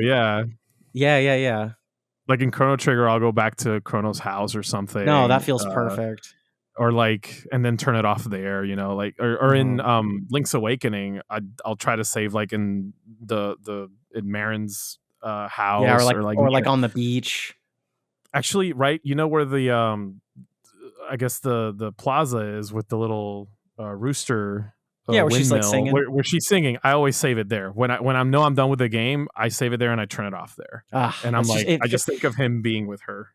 Because why not? It feels so good. Yeah, and those are things, again, you're like, I don't have any obligation or sense of like duty to do that, but because I became so invested, especially in Link's Awakening, where like when I was young, that was one of the games that had a profound impact on me. I just felt like I want Link Marin to be happy. and they'll be together, and she won't go away if I don't beat the game. I know I'm gonna beat the game. There's no question about it. So why not enjoy it a little bit more? Yeah, and just give them like reload the game, put them there, and just turn it off, and kind of have that closure for myself. Mm-hmm. Another thing I do is how in Nier Automata you can like kill all the robots, even the ones in the village. Yeah. I don't do that. Like I know there's an achievement. I know there's like some kind of story bit to it. I have never fucking done that, and I never will. I refuse to do it. No, I mean, like, there's a range at which these games exist as like a story versus a simulation, and there's like, a lot of these things, like the characters won't care if these things are or aren't dead, but like, I don't know, it just doesn't feel right. Yeah, I don't want to. And I know that like the characters themselves don't really have like an emotional attachment to any of these. To them, they just consider them low life forms. But me, the player, I'm like, I would never do that. That's horrifying. That's a massacre. It's terrifying. I don't want to do that. Shit. Yeah, it's stuff like that where. There's another one too, and this is like tradition to me now. In Final Fantasy IV, right after you do the trials and Mount Ordeals and become a paladin, there's always something about that scene that makes me want to like look back at the place, Mm-hmm. like even though the character does it. Actually, no. The reason I bring this up is that's when I kind of felt like. Right as you're done and Cecil looks at a reflection of himself in the mirror, he looks back at it again before leaving. And when I was little, that put in my head like that character thought of something at that moment, even though there was no dialogue, even though there's no like thought bubble or like introspection explicitly stated by the screen.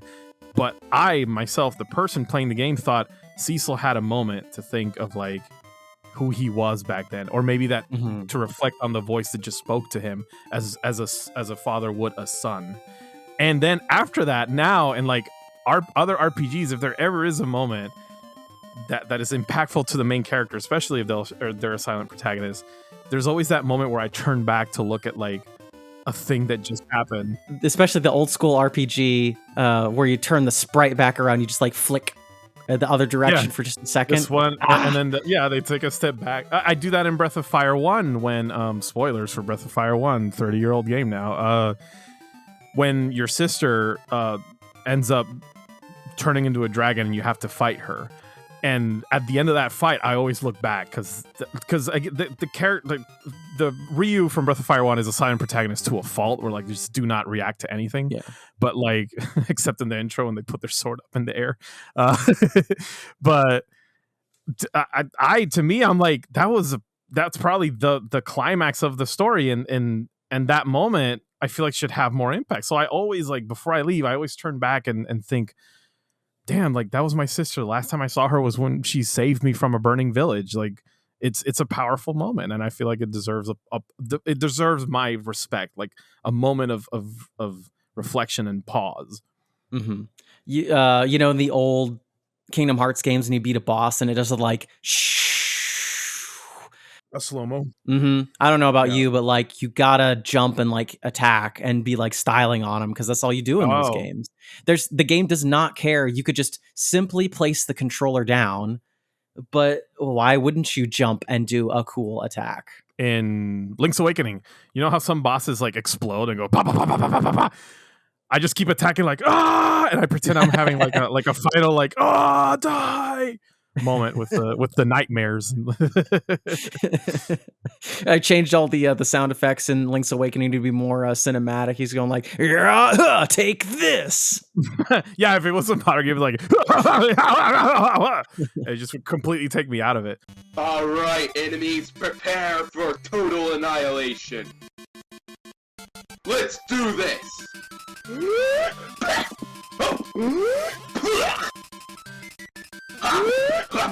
Float like a butterfly, sting like a bee. Sometimes Mina does this too when the enemies die and they just have like a And that's my chance to be like, just wail on him, like let all my frustration out, like fuck you for being so fucking stupid and tough. I hope that in Mina, when you beat a tower, you lay there for a little bit and you just kind of let the game happen. I mean, there's moments where that's almost warranted, just because not to get into things that happen, but there are moments where the character herself is like in reflection, like sitting down and thinking about something that just happened. And so I, the player, feel like I owe it to her to give her that time to piece things together and let the weight of that hit, you know? That's another thing that about this topic is that like sometimes it's not really role playing, but us feeling sympathy for the character and imagining them as though they are a third party. Like you want them to be okay, so you give them the time. I don't know if there's stuff like that for you, where like you think of the character as a subject, as even if they don't speak much or don't have a thing to say, that maybe you should give them a breather. Yeah, there's like a pace at which the game feels better to play at. There's nothing stopping you from like proceeding the text box a little bit faster, or like leaving the room immediately, or what have you. Come up with your own example here. But like, I don't know, give it a second. Give it a second, because maybe that character's feeling something right now. Yeah. I'm playing a game called Evolution World of Sacred Device, and this is how you get me in every fucking game. This is how you get me. The main character has like their starting equipment. Their accessory is something called Rocket, but it's a bad translation. It's Locket. And it says like it has Mag's parents' picture in it. And I'm like, well, I can't unequip that. It's stuck with him for the rest of the game. So I refuse to take that out of his inventory, because it's like, well, the character himself logically would not let this go. This is like how he remembers his parents. Stuff like that gets me too. Like I will always honor like a character's relationship to an object if it has like some kind of story meaning. In Signalis, you're given a photograph that's in your inventory, and that is a game that limits you to 6 items. You cannot carry more, and that is a game about having a limited inventory, to the point where it is a deal breaker for a lot of people. And I personally thought that the story might have done something different if I held on to the photograph longer. But even so, it just felt kind of right to just have that in my inventory for a little while. And even after Jess told me that there was, to her knowledge, nothing that... which, if you're listening, hi, Jess. Hope you're liking Delta Ring. Oh, hello. She assured me that there was nothing in the game, to her knowledge, that would change whether or not you had that photograph or not. But I still took, like, a few moments to put it away in my inventory, and it just didn't feel quite right. I feel like that game should just have an extra inventory slot for that card. But think of why you feel that way. It's you're not... Like, you're no longer playing a min-max, like, you're no longer optimizing your gameplay for the sake of, like, beating the game. Like, you're optimizing the experience. Which, goddammit, like, we've mentioned on the show before, like, the point of a game should never be to just beat it. You're responding to an emotional cue. You're thinking of the character as a person, or as like, a character, a character that can feel and be impacted by the events of the world, or the narrative surrounding them. And you're considering like, what would they do in this situation? They wouldn't let go of this photo. Yeah. You don't sell certain items. You don't. Yeah. Oh yeah, that too. Like, I know in some RPGs you're not allowed to sell key items, but sometimes, like, if a weapon has like some kind of story significance to it, I won't sell it, because it's like, I never sold my items in Mario RPG, because I'm like, I don't know, it just doesn't feel right. Not even equipment? No. Well, I I'd sell like items, but like not the equipment. Maybe the clothes, but not the weapons for some reason. It felt wrong to sell them. I see. Also, the game is so easy that like you don't need to sell sure, them. yeah. But I'm trying to think of instances of that too, where it's like this is an item that's just occupying space, and you're just holding onto it for some reason. I think we covered that pretty well, though. Okay, all right. So I have a question for you about kind of the inverse of this, Jorge. Yeah. Have you ever felt that a game's design or developer intent actively became an obstacle to your role-playing? Many times, yes. Okay. And mostly, it happens more often with, like, modern games. Yeah. Let's get the modern ones out of the way first. Not get them out of the way, but let's start with like newer stuff and go backwards. Okay, the example I will always reference when it comes to a moment where I felt that such a thing as anti-role play exists, and at this point I might as well just watch a movie, is The Last of Us 2. There is a scene that is considered the point of no return for Ellie's character. And I don't know if you know which scene I'm talking about, but it is. I'll put it this way without spoiling too much. There is a button prompt, and when you push it, the story shall progress. You have no choice.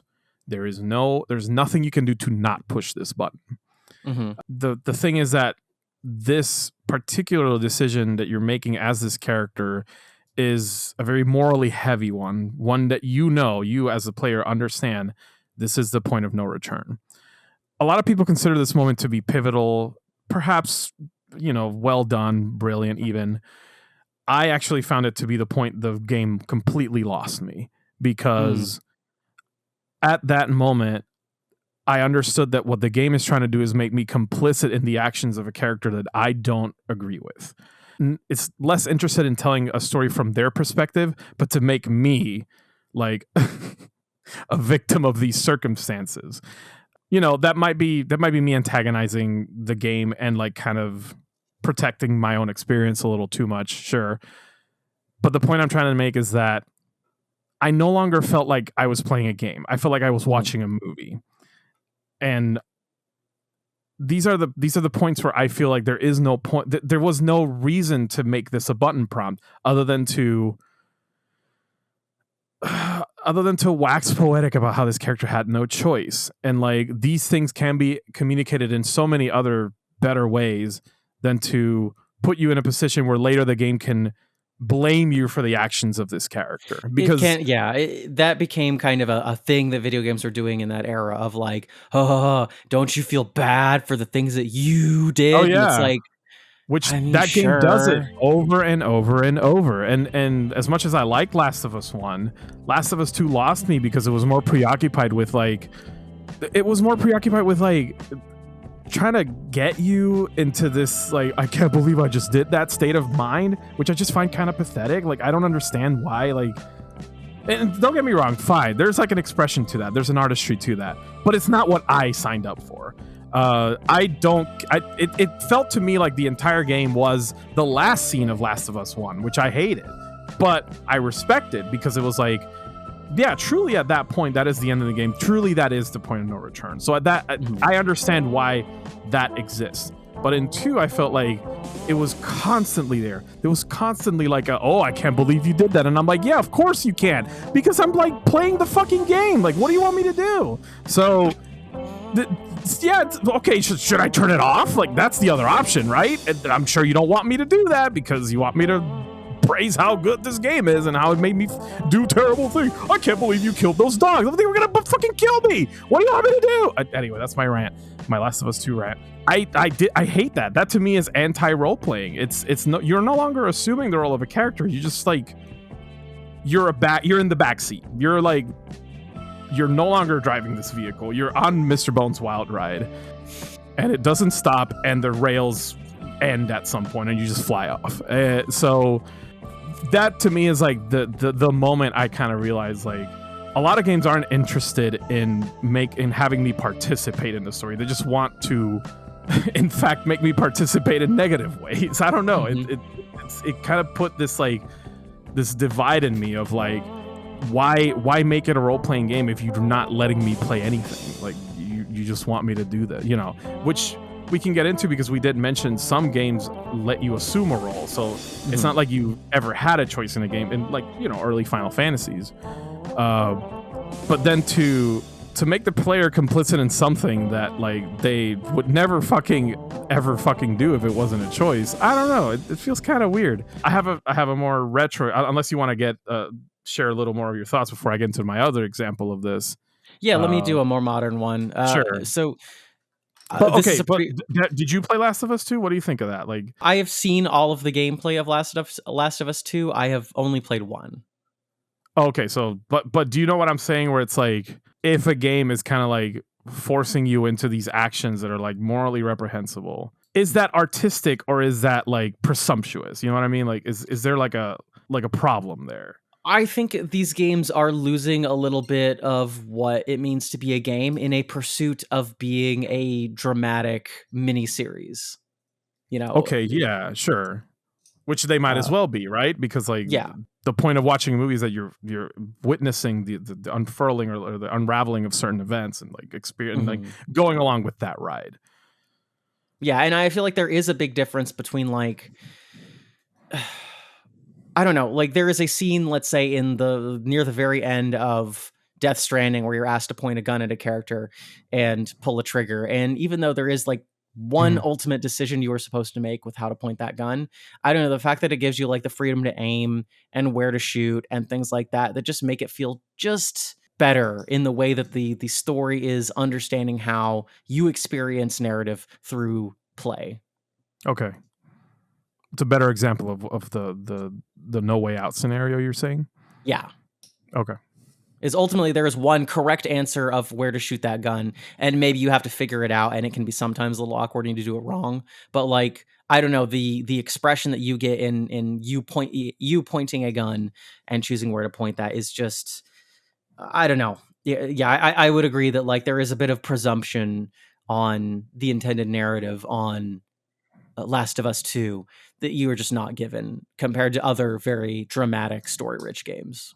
Sure. All right. But let me get to my modern example, which is all that dang dialogue in the new Star Fox. Oh, okay. Go on. I know that in order to make this game more charismatic and visually and sonically appealing, you know, it's hard to justify $50 purchase if it doesn't have cool cutscenes and good graphics. But boy howdy, they yap a whole lot, and it does just feel weird that like I had already had these characters pinned down exactly, and the information that they're presenting me with more dialogue isn't changing that or adding a whole lot of nuance to it. I just kind of already got that vibe with the limited dialogue they had. So like adding more moments of like you are intended to go through this cutscene and listen to this character and maybe fly around while you're doing it, or even stop the game and watch the cutscene. I was like, this chatter is not doing anything for me. Similarly, I've seen a lot of gameplay footage of adventures of Ellie. That's a good example because like the strength of Star Fox 64 was in like we were mentioning earlier, Nintendo games tend to focus more on gameplay rather than like narrative, and Star Fox just wanted you to go like one stage to another, like keep you in the action, keep you engaged, and for some reason the remake thought it to be valuable to add like these moments of non-gameplay, maybe to appease to the modern audience, but in reality what they do is like they take away from your ability to create the type of characters they are by like the dialogue they share with each other. I already know that Slippy is out of his depth and is a bit more of the rookie because they're constantly taking more damage. Right, that was expressed through gameplay. You don't have to have words saying that. I'm saving them, and there's a whole mission about that. So, like, I know that I have to be a little bit more protective of some of the characters. So why? And I get it. It's fun to see them talk more, but it's like I never needed that in the first place. Yeah, it goes back to the miniseries thing. Like I would enjoy these characters interacting with each other in this way if I was watching a movie. If Star Fox 64 was like this comes included with a special Star Fox movie, I would have been like, oh cool, I'll watch that, but I want to play the game. Like, you're right, that would rule. What, like, give me an OVA to like, oh yeah, let me play a level and be like, the intended viewing order now is to watch episode 3.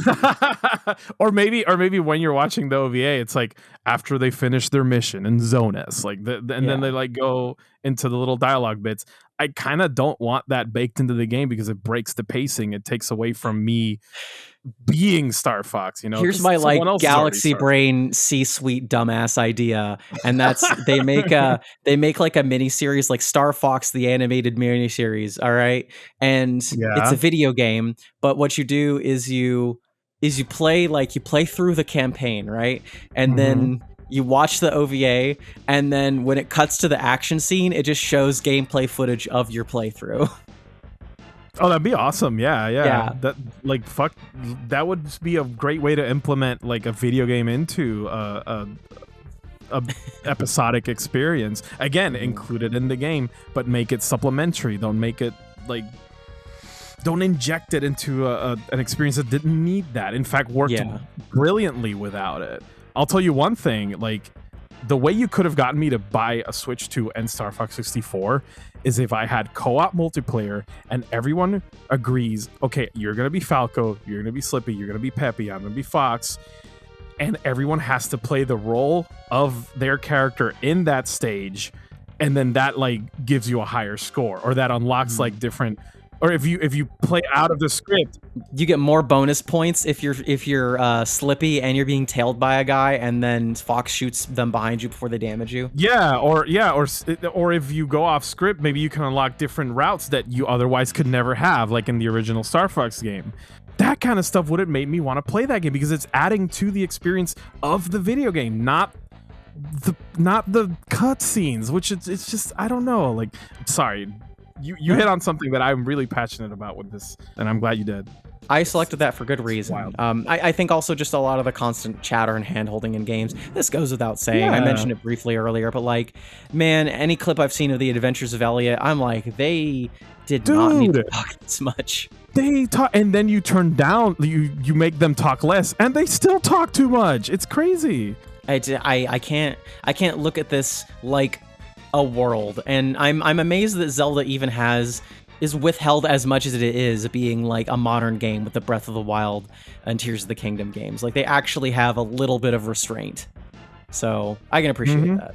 But do you want to go maybe now contrast that with like an older example? So you do an older example, I'll do an older example. You were going to mention another example though. Like I was curious about that. That was my example was Elliot.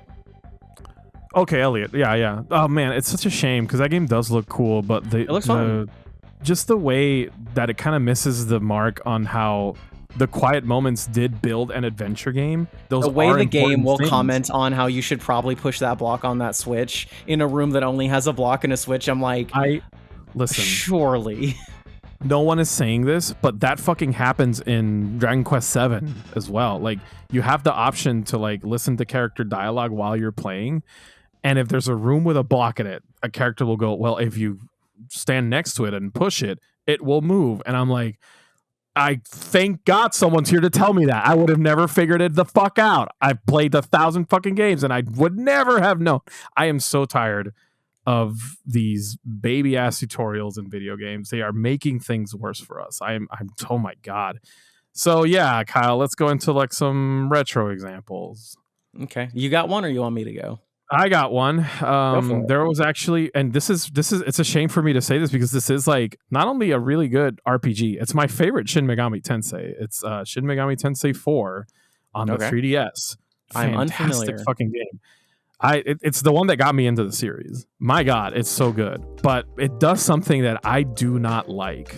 I actually kind of hate. And it's that your alignment, but the story is influenced by like your choices, and that's cool. That's a good thing.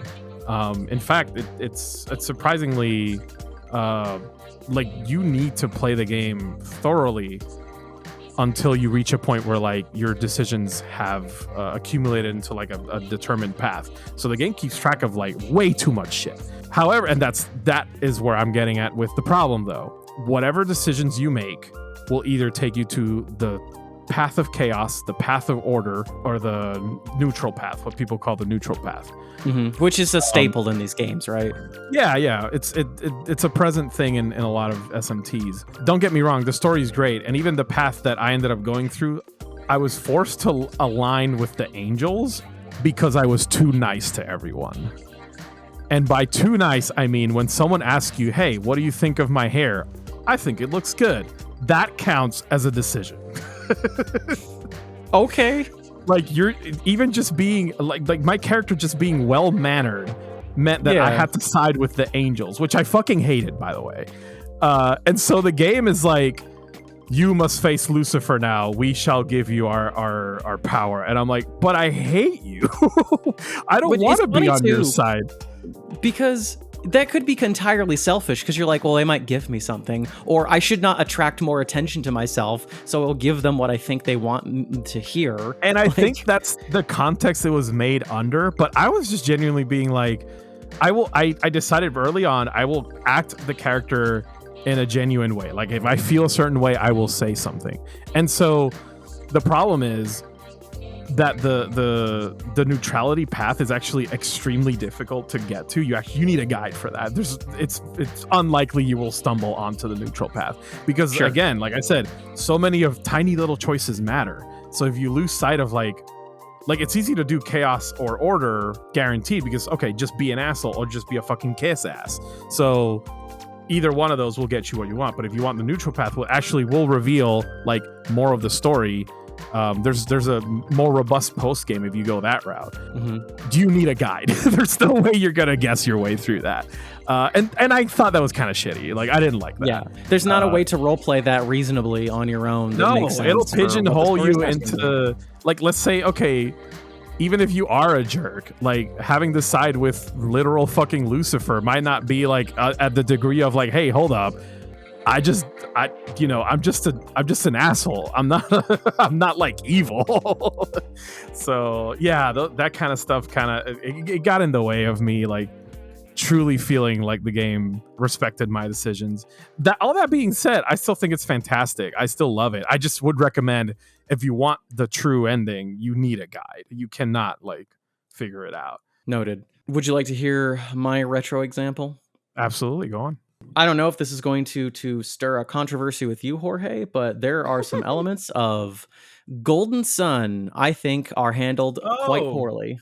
No, actually, I will agree with you here. Like Golden Sun's the strength and weakness of Golden Sun is how straightforward it is. Yeah.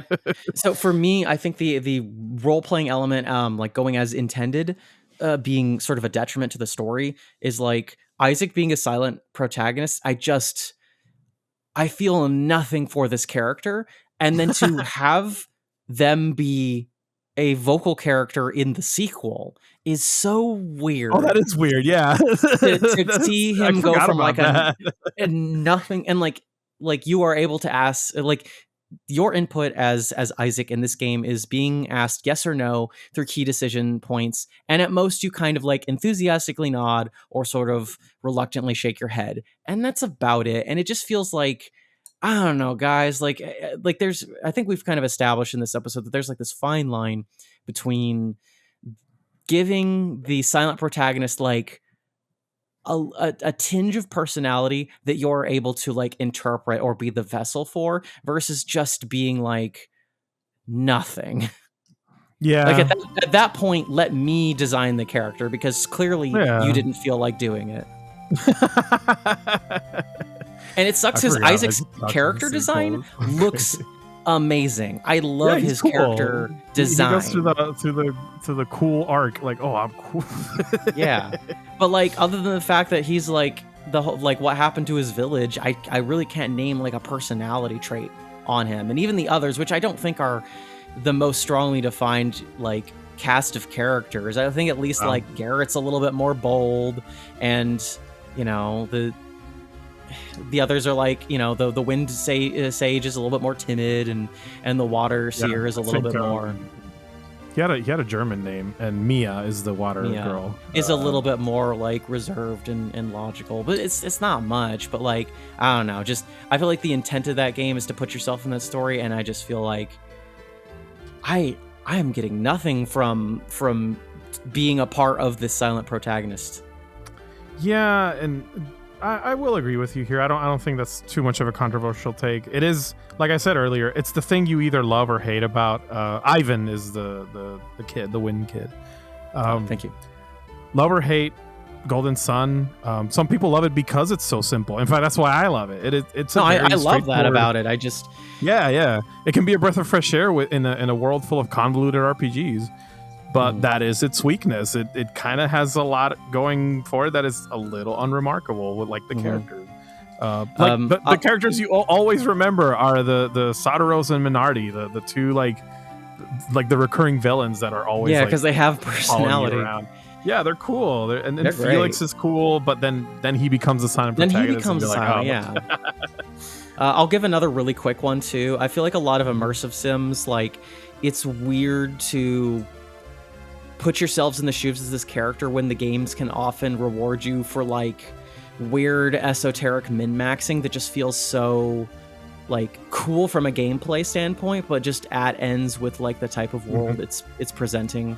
You know, it's throwing garbage cans at enemies. It's planting mines on walls and using those as climbing points. Like, it's just all the weirds. Like in Deus Ex, it's like kind of always berating you for using violent options, but then like the game is sort of paced a certain way that like using the non-violent can just be like really like lame, or like it didn't allow you to do that with the initial pass of the bosses. So like just playing the game as intended just made you feel like you were not a part of the story, or trying to play what you're being encouraged to do.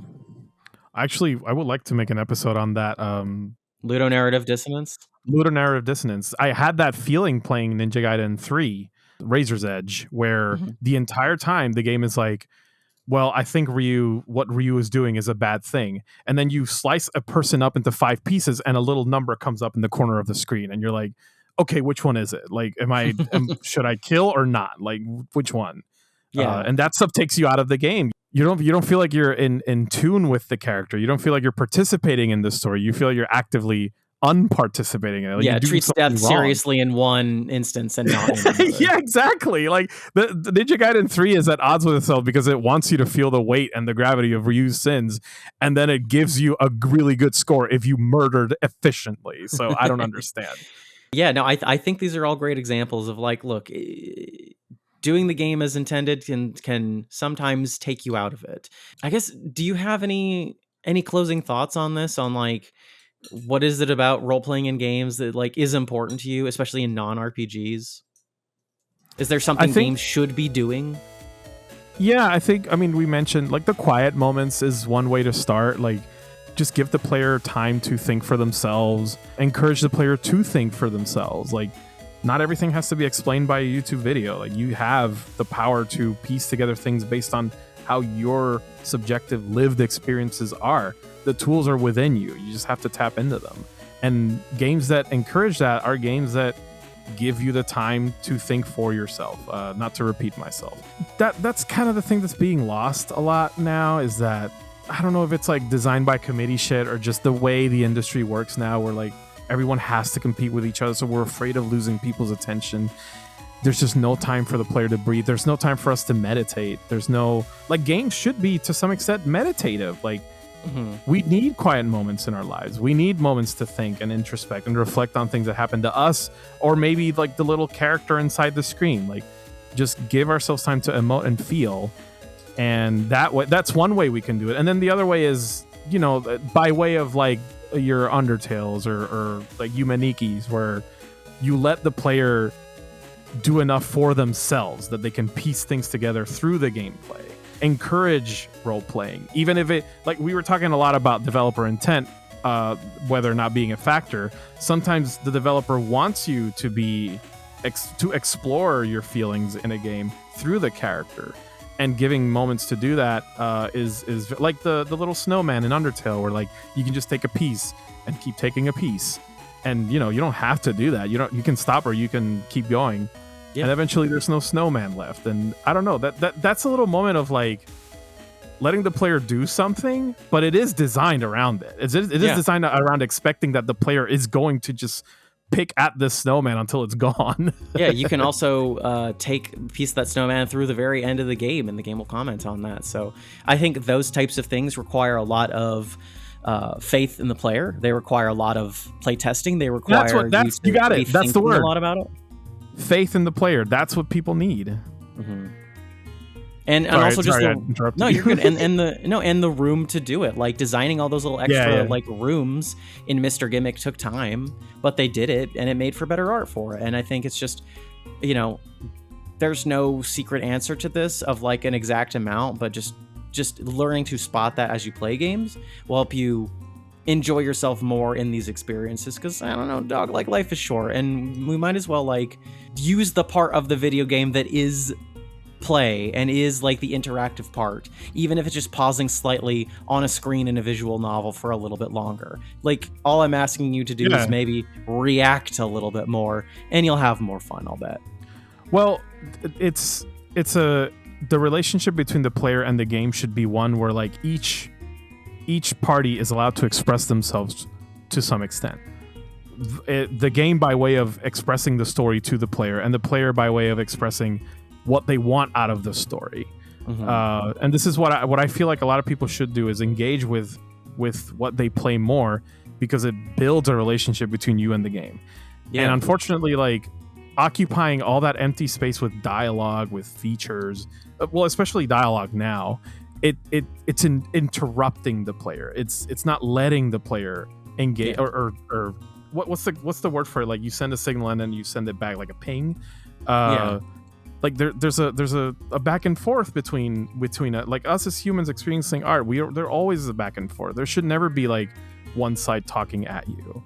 And I feel like not only give that through moments of quiet and silence, but also give that through moments of interaction, of a world that lets you move around for your characters that'll react to things you do, or even don't react to things you do. Just don't hold my hand. Have more faith in the intelligence and philosophy and introspection. Think of the player as a human being that will react to these things. I guess I'm talking more on the developer side, and you're talking more on the player side.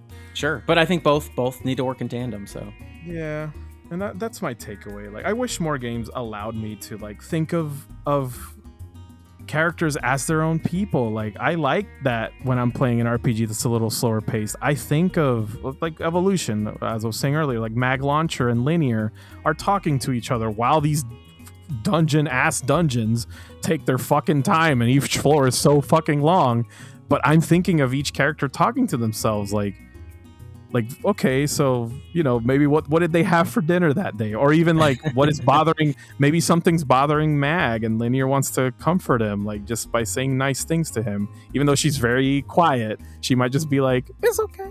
That's it. I don't know. It like, give yourself that chance to how you see all this fan art of characters like doing things they don't do in the game, but people go like, oh my god, that's exactly how I pictured them. And like, it's like, how do you think people come up with that? They just have that time to think of those characters as people and almost role play them in a way that like the game wouldn't allow you to. That's why you're right, because kind of fan art is like good. You're never going to experience that if you're just constantly being chattered at by like the NPCs. Like, you need chances to go off to like, you need to be able to like go to like the edge of a cliff, the space in between things. Like, I think your character needs to be able to explore places like the question zone. Oh god, welcome to the question zone. Get ready. I gotcha. We've entered the question zone. We've solicited a number of questions. You can contact us at brainlordspod@gmail.com. Our first inquiry, Jorge, would you like to read? Zohar and Good Night asks, what are the strengths and weaknesses between a silent protagonist and a protagonist with active dialogue and participation in the story? Okay. So we kind of went into the silent protagonist thing a little bit. Let's just maybe summarize then. So, strengths for silent protagonist. Jorge, what do you got? Well, it allows the player to express themselves more through just imagining what kind of character they are. A lot of people see silent protagonists as like stand-ins or avatars for a player. That doesn't always have to be true. Like, you're allowed to play someone who isn't you. And that to me is the strength of a silent protagonist, that they're malleable. They're very like you can mold them into something that the game doesn't necessarily suggest you do. Do you want to go into the weaknesses too, or do you want to go into do you want to take turns with this? I'd say I agree with that. That's a definite strength. I think the strength is that like you're getting to steer this character by them having a little bit of something to kind of point you in the right direction of the themes of the feeling of this game, but it lets you kind of tailor your experience at the rate you want. You know, I'm going to kill these guys in Doom, but the fact that Doom guy's not constantly talking is like letting me be the author of that. So yeah, that's the strength. Yeah. You think the dialogue is in your head. You think it, you hear it, or you don't even think like literal dialogue. You just kind of feel like how it should feel. A non-vocal just way of expressing yourself is existent. I know that dialogue is there. I can imagine it, but like I already know how it feels. So why write that? Thank you. Why? What are the weaknesses then? Well, the weaknesses are also the strengths, the fact that they're too malleable. Like they can be too much of a blank slate. When we were talking about our overrated silent protagonists, we have issues like Chrono, where it's like, who is he? Like, I don't know who this is. Like, I don't understand this character. I can't fit this character. I don't fit this character's way of thinking.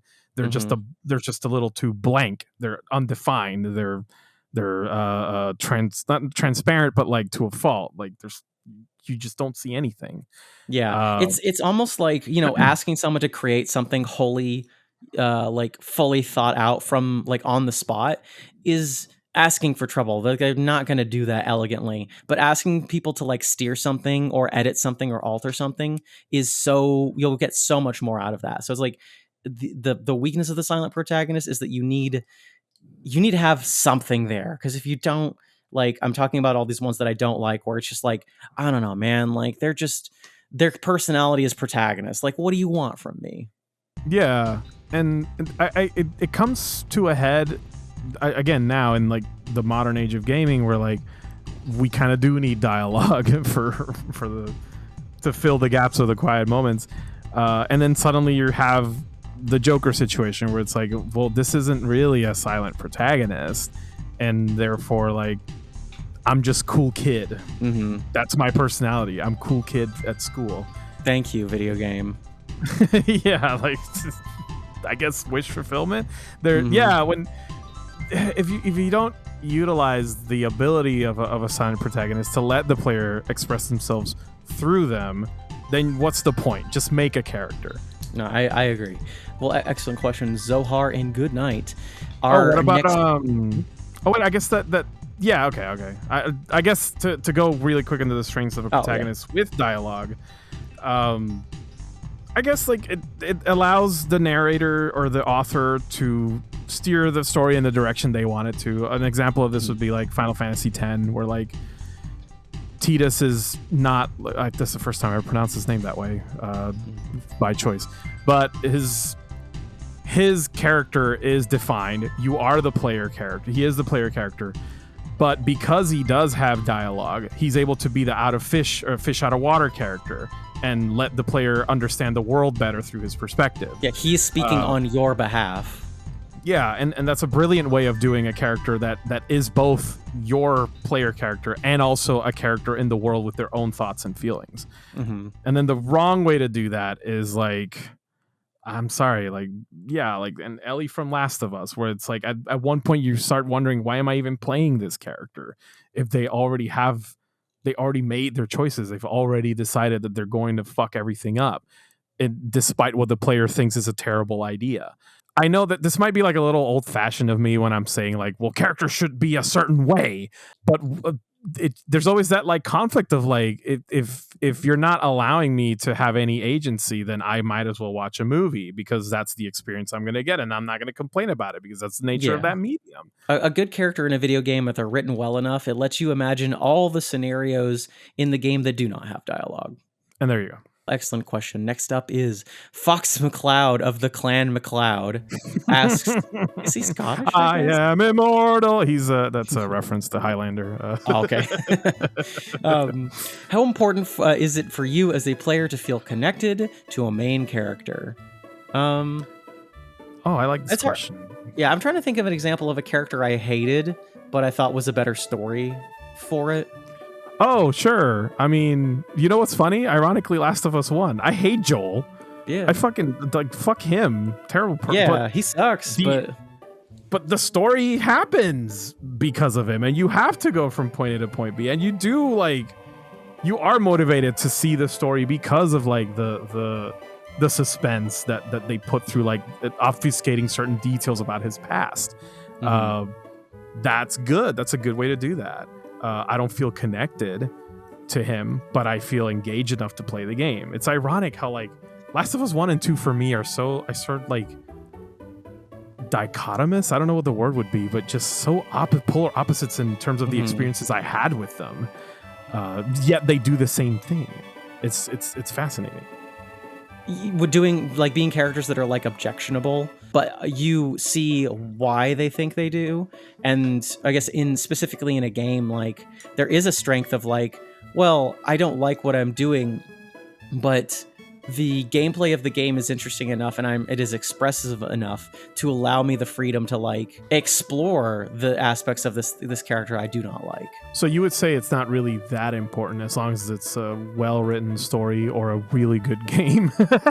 Well, I'm saying that like not like feeling disconnected from a character, like from a writing standpoint, you could still feel connected to them from, like, a play standpoint and be interested, even though you're just like, I don't know, man, like I don't like what this guy is doing. You know, like, I did not feel connected at all to the protagonist of Hotline Miami. It is an alienating, visceral experience, but it is so interesting. And there are these little moments of, like, oh, they helped that sex worker. They helped them. That's interesting. Why did they do that? And so, like, I never feel like, oh, that's me, because they're just this weird fucking psychopath. I still felt like I was connected to the game's story, even if I was not connected to the main character. So I think it's important for you to feel some connection to something, but not necessarily to the main character. No. Yeah, something I think about a lot is, like, people putting too much of their ego into a character is, I feel like, more common than we think. We just do it subconsciously. This is why sometimes people have such strong reactions to characters that they feel aren't relatable, like quotes, and also people who think a character is good. Like, the opposite can happen too. Like, no, we like Joel from Last of Us. He was the good guy. And it's like, are you only saying that because you don't want to feel complicit in his actions? Or are you, like, media literate? Or you just genuinely are, like, not understanding what your relationship is to this character? These things can happen. And it's fascinating because it exposes something very human about us, which is, like, we are, like, the center of our universe. Everything it goes through our lenses. And I think to some people it is important to feel like the main character is someone they can relate to, even if they are a terrible fucking person. Yeah. I think you got it. Like, It sucks, but we should be able to explore these things. It does suck. And, you know, to me, it's not important at all. I think I'm more on your, like, side of things, where it's like, as long as the story's good, I will play a game. I very rarely do I attach myself to a character to the point where it's like, oh, that's me. Yeah, because I didn't feel connected to Isaac in Golden Sun, and I think that made the story weaker because I wanted to enjoy, like, the adventure more, and that took me out of it. There's times where it does need a little bit of that, sure. But let's say, for example, like Mario RPG, did you feel like you are Mario? I feel like I was connected to, like, I'm connected to the characters. I want to see them through their adventure. Or, like, I'm not connected to, like, Kirby. He's just, like, some weird yeah. But he's just fun to just be. It's funny how we put, like, we pick and choose what characters are like this, where it's like, well, can I be this character? Is this someone I can relate to? Yeah, I am merely witnessing an eldritch god lay destruction upon everything in front of him. But when I see characters like Gooey from Kirby. I'm like, no, that's me for real. Can I play as him? I will always play as Gooey because I feel like I am Gooey. That's true. So in a way, I understand like people who do. I just wish they picked better like role models. Maybe I don't know. It's just scary sometimes. All right. Well, Jorge, why don't we end with a trip to the rec room where we recommend something inside and outside the world of gaming? Yeah. That's an easy one now. Who wants to start? Do you want to rock, paper, scissors for it? I'll start because I got a plug. Oh, what is it? Two things. No, one's a friend. Okay, fine. First thing is this game was a demo on the Steam Next Fest. It is Tanuki Pond's Summer. If you like the Yakuza games, if you like games that let you explore, actually this does kind of tie into our episode. You play a fun little tanuki, and you deliver things in a small town in Japan via BMX. And it's a cool game about tricking. You do lots of little mini games, and it's just cute and lovely. And that's a game with a lot of means for self-expression that isn't tied directly to a narrative. So okay, there you go. I am biased because yes, and that is by Denki Works. So I believe it's their first big game as a new developer in the Kyoto dev scene. So that's cool. Small devs, cute little game. Try it out. It's a demo. Okay. But the other thing that I would like to plug, Jorge, if you'll allow me, is no. Okay. No. Okay, go on. Okay, thank you. So I think it's fair to announce this right now because by the time this episode airs will be before when we do this. You and I will be doing a little bit of role-playing with a game called Boku no Natsuyasumi 2. Oh god, yeah, that's true. Which has an English patch as of a couple years ago. And that's a game where you are playing as a young boy in the Japanese countryside. And it's about how you express yourself in your day-to-day through the Japanese summer. And what we're doing is for an episode is to play this game that takes place over a month in August, one day at a time. So we will be role playing as Boku. So I invite you, the listener, hearing this, we'll probably make posts about it, but we might be trying a little bit of a book club thing. So please join us in Boku no Natsuyasumi 2 for the PS2. So this is a game that takes place in August? It takes place from August 1st to whatever 30 or 31st is the end of August. 31st. Okay, and then like you just play each day as you do, like you play each day in real life or something? You play each day in real time. You know, you are only allowed to play one day in game per day.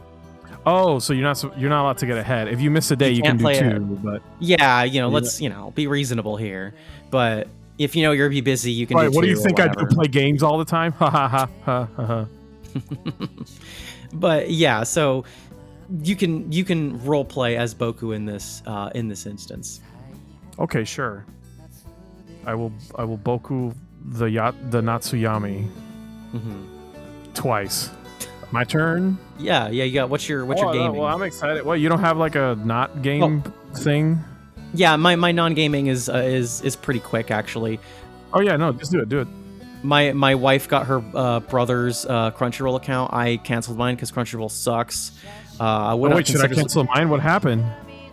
They just keep like buying up like other platforms and like delisting their stuff, and their service just keeps getting worse. And they've been using like AI and stuff, and they pay their translators poorly. It's stupid. Oh my god. But anyways, it's one of those things where it's like they'll be like, hey, like this is your way to support the anime industry, and like your money is not going to support anyone actually doing this. Oh, that sucks. Not really. All right.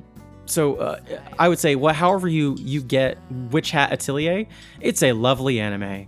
It is very on the nose with its metaphors about art and the creative process, but god dang, it is pretty. And those are the right kind of on the nose metaphors, It's because the way that the characters do magic is by drawing runes. So it is about like art and drawing and practicing. The better their circles are, the better the spell, the ensnare the runes, the better the spell is. Things like that. So It's very much about the creative process and about feeling like an outsider to that, about the different types of artists you see, about like burnout and overwork. Like it's playing all the hits.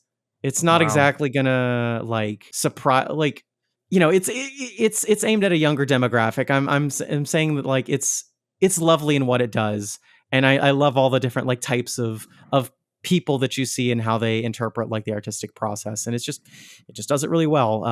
The anime is a very good adaptation, and I know the manga is all the more beautiful. So I check was out gonna either. say I have the first volume just because the art is It's gorgeous. fucking beautiful. So yeah, check it out. I'm kind of a when it comes to anime and manga, if the manga just is the artist better, I'll just read that. So I'll check that out. I have the first volume in my shelf over there. Nice. And I'm glad you're saying that it's like for a younger audience, because for anime that actually is like a good thing, because it means it won't be as creepy as other anime. Yeah.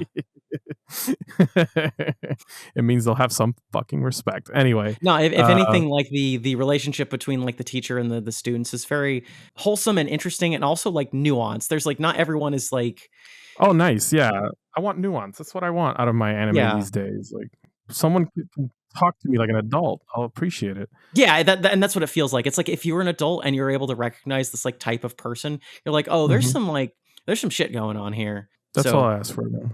Yeah. Okay, thank you. I got some recommendations. They're not as cool as yours, but I'll go ahead and you have a busy week. So you tell me whatever you feel. Oh my god, dude, this week is crazy. I don't have a fridge, by the way. Did I tell you that? That's another story. What? Okay. Anyway, I replayed Sayonara Wild Hearts just because I needed a pick me up this week, and I'm like, I had Friday off, and I decided, you know what? Today I'm just gonna do whatever the hell I want, and I put on Sayonara Wild Hearts, beat it twice as therapy. I love this game. I'm pretty sure I'm 90% sure I've recommended this already before, but it's just one of my favorite games. It was my favorite game of 2019. It's extremely accessible. You can beat it in like an hour because the game is like a conceptual. It's a soundtrack, but in video game form. Yeah, you're just playing a music video. Yeah, you're playing the music videos, and each stage does something new, and it keeps it fresh. And that's the thing I found about it that was so like I was afraid it was style over substance when I first saw it.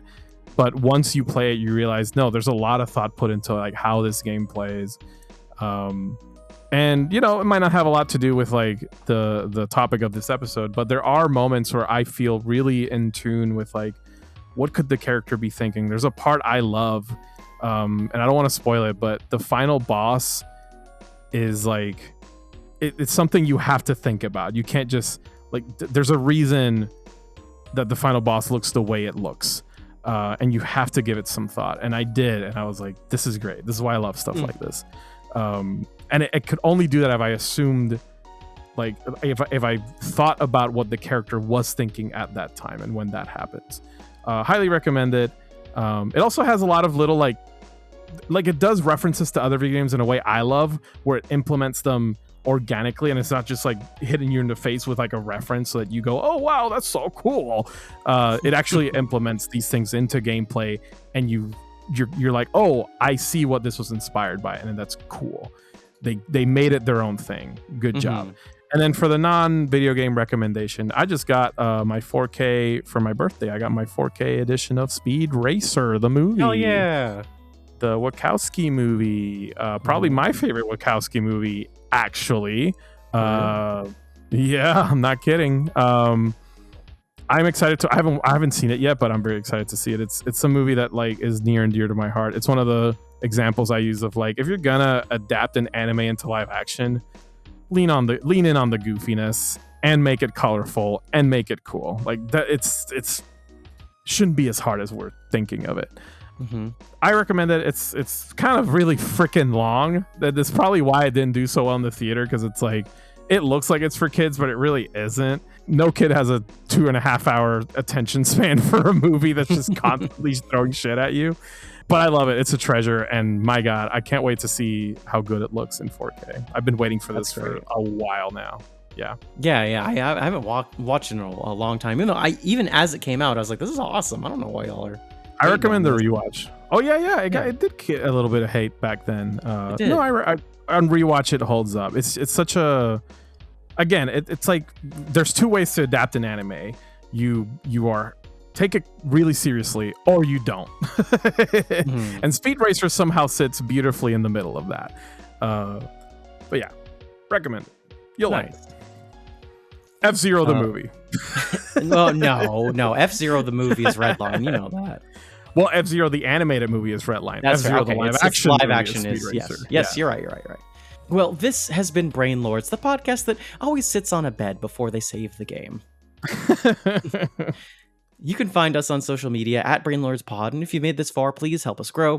5-star rating, word of mouth, comment. We love to see it. We love to read it. Thank you. You can find me on social media as QMonsterProps or on my website, QMonsterProps.com. Jorge, where can they find you? Art of JMV is my home website. Please check me. I actually have been updating my portfolio slowly, so some new stuff is on there. And on fangamer.com, if you look up collections, there should be artists, and JMV is me. I'm on there. And if you're on Blue Sky or Twitter, I don't know why you're on there, you can look me up, J-Man Velas. If you want to see neat art. Sometimes I post art. It. Sometimes I complain about games because I'm so tired of modern games, to be honest. I'm turning into that guy, Kyle. Well, you should play Boku no Yatsumi 2 for the PlayStation 2. I know. It'll be therapy. It'll be like, wow, they really don't make it. Oh, wait. They did make a good modern game. I just played Rhythm Heaven. I should have did that for the record. Yeah. But we'll talk about it later. Yeah, you can just save it for next time. You get a freebie. Don't talk about it. I want to hear it on the next episode. Okay, of course. All right, well, thanks, everybody. I don't have anything funny to say. Thanks. I appreciate you listening to this. That's all. But thank you. Be safe out there, y'all. It's hot. It's so hot. I'm dying. Ah! We melted.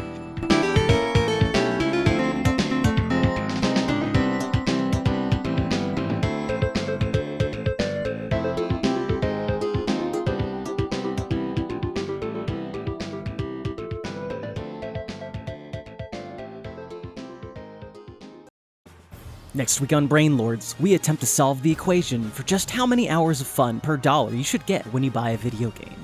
In this crossover with Kiefer of Select to Start podcast, we dive into sussing out the artistic resonance from the recommendations of strangers on the internet. Find out if a game can be derivative and still stand out in our hearts in what makes a game worth it. Have you ever listened to an episode of Brain Lords a second time? You know, that's kind of like New Game Plus.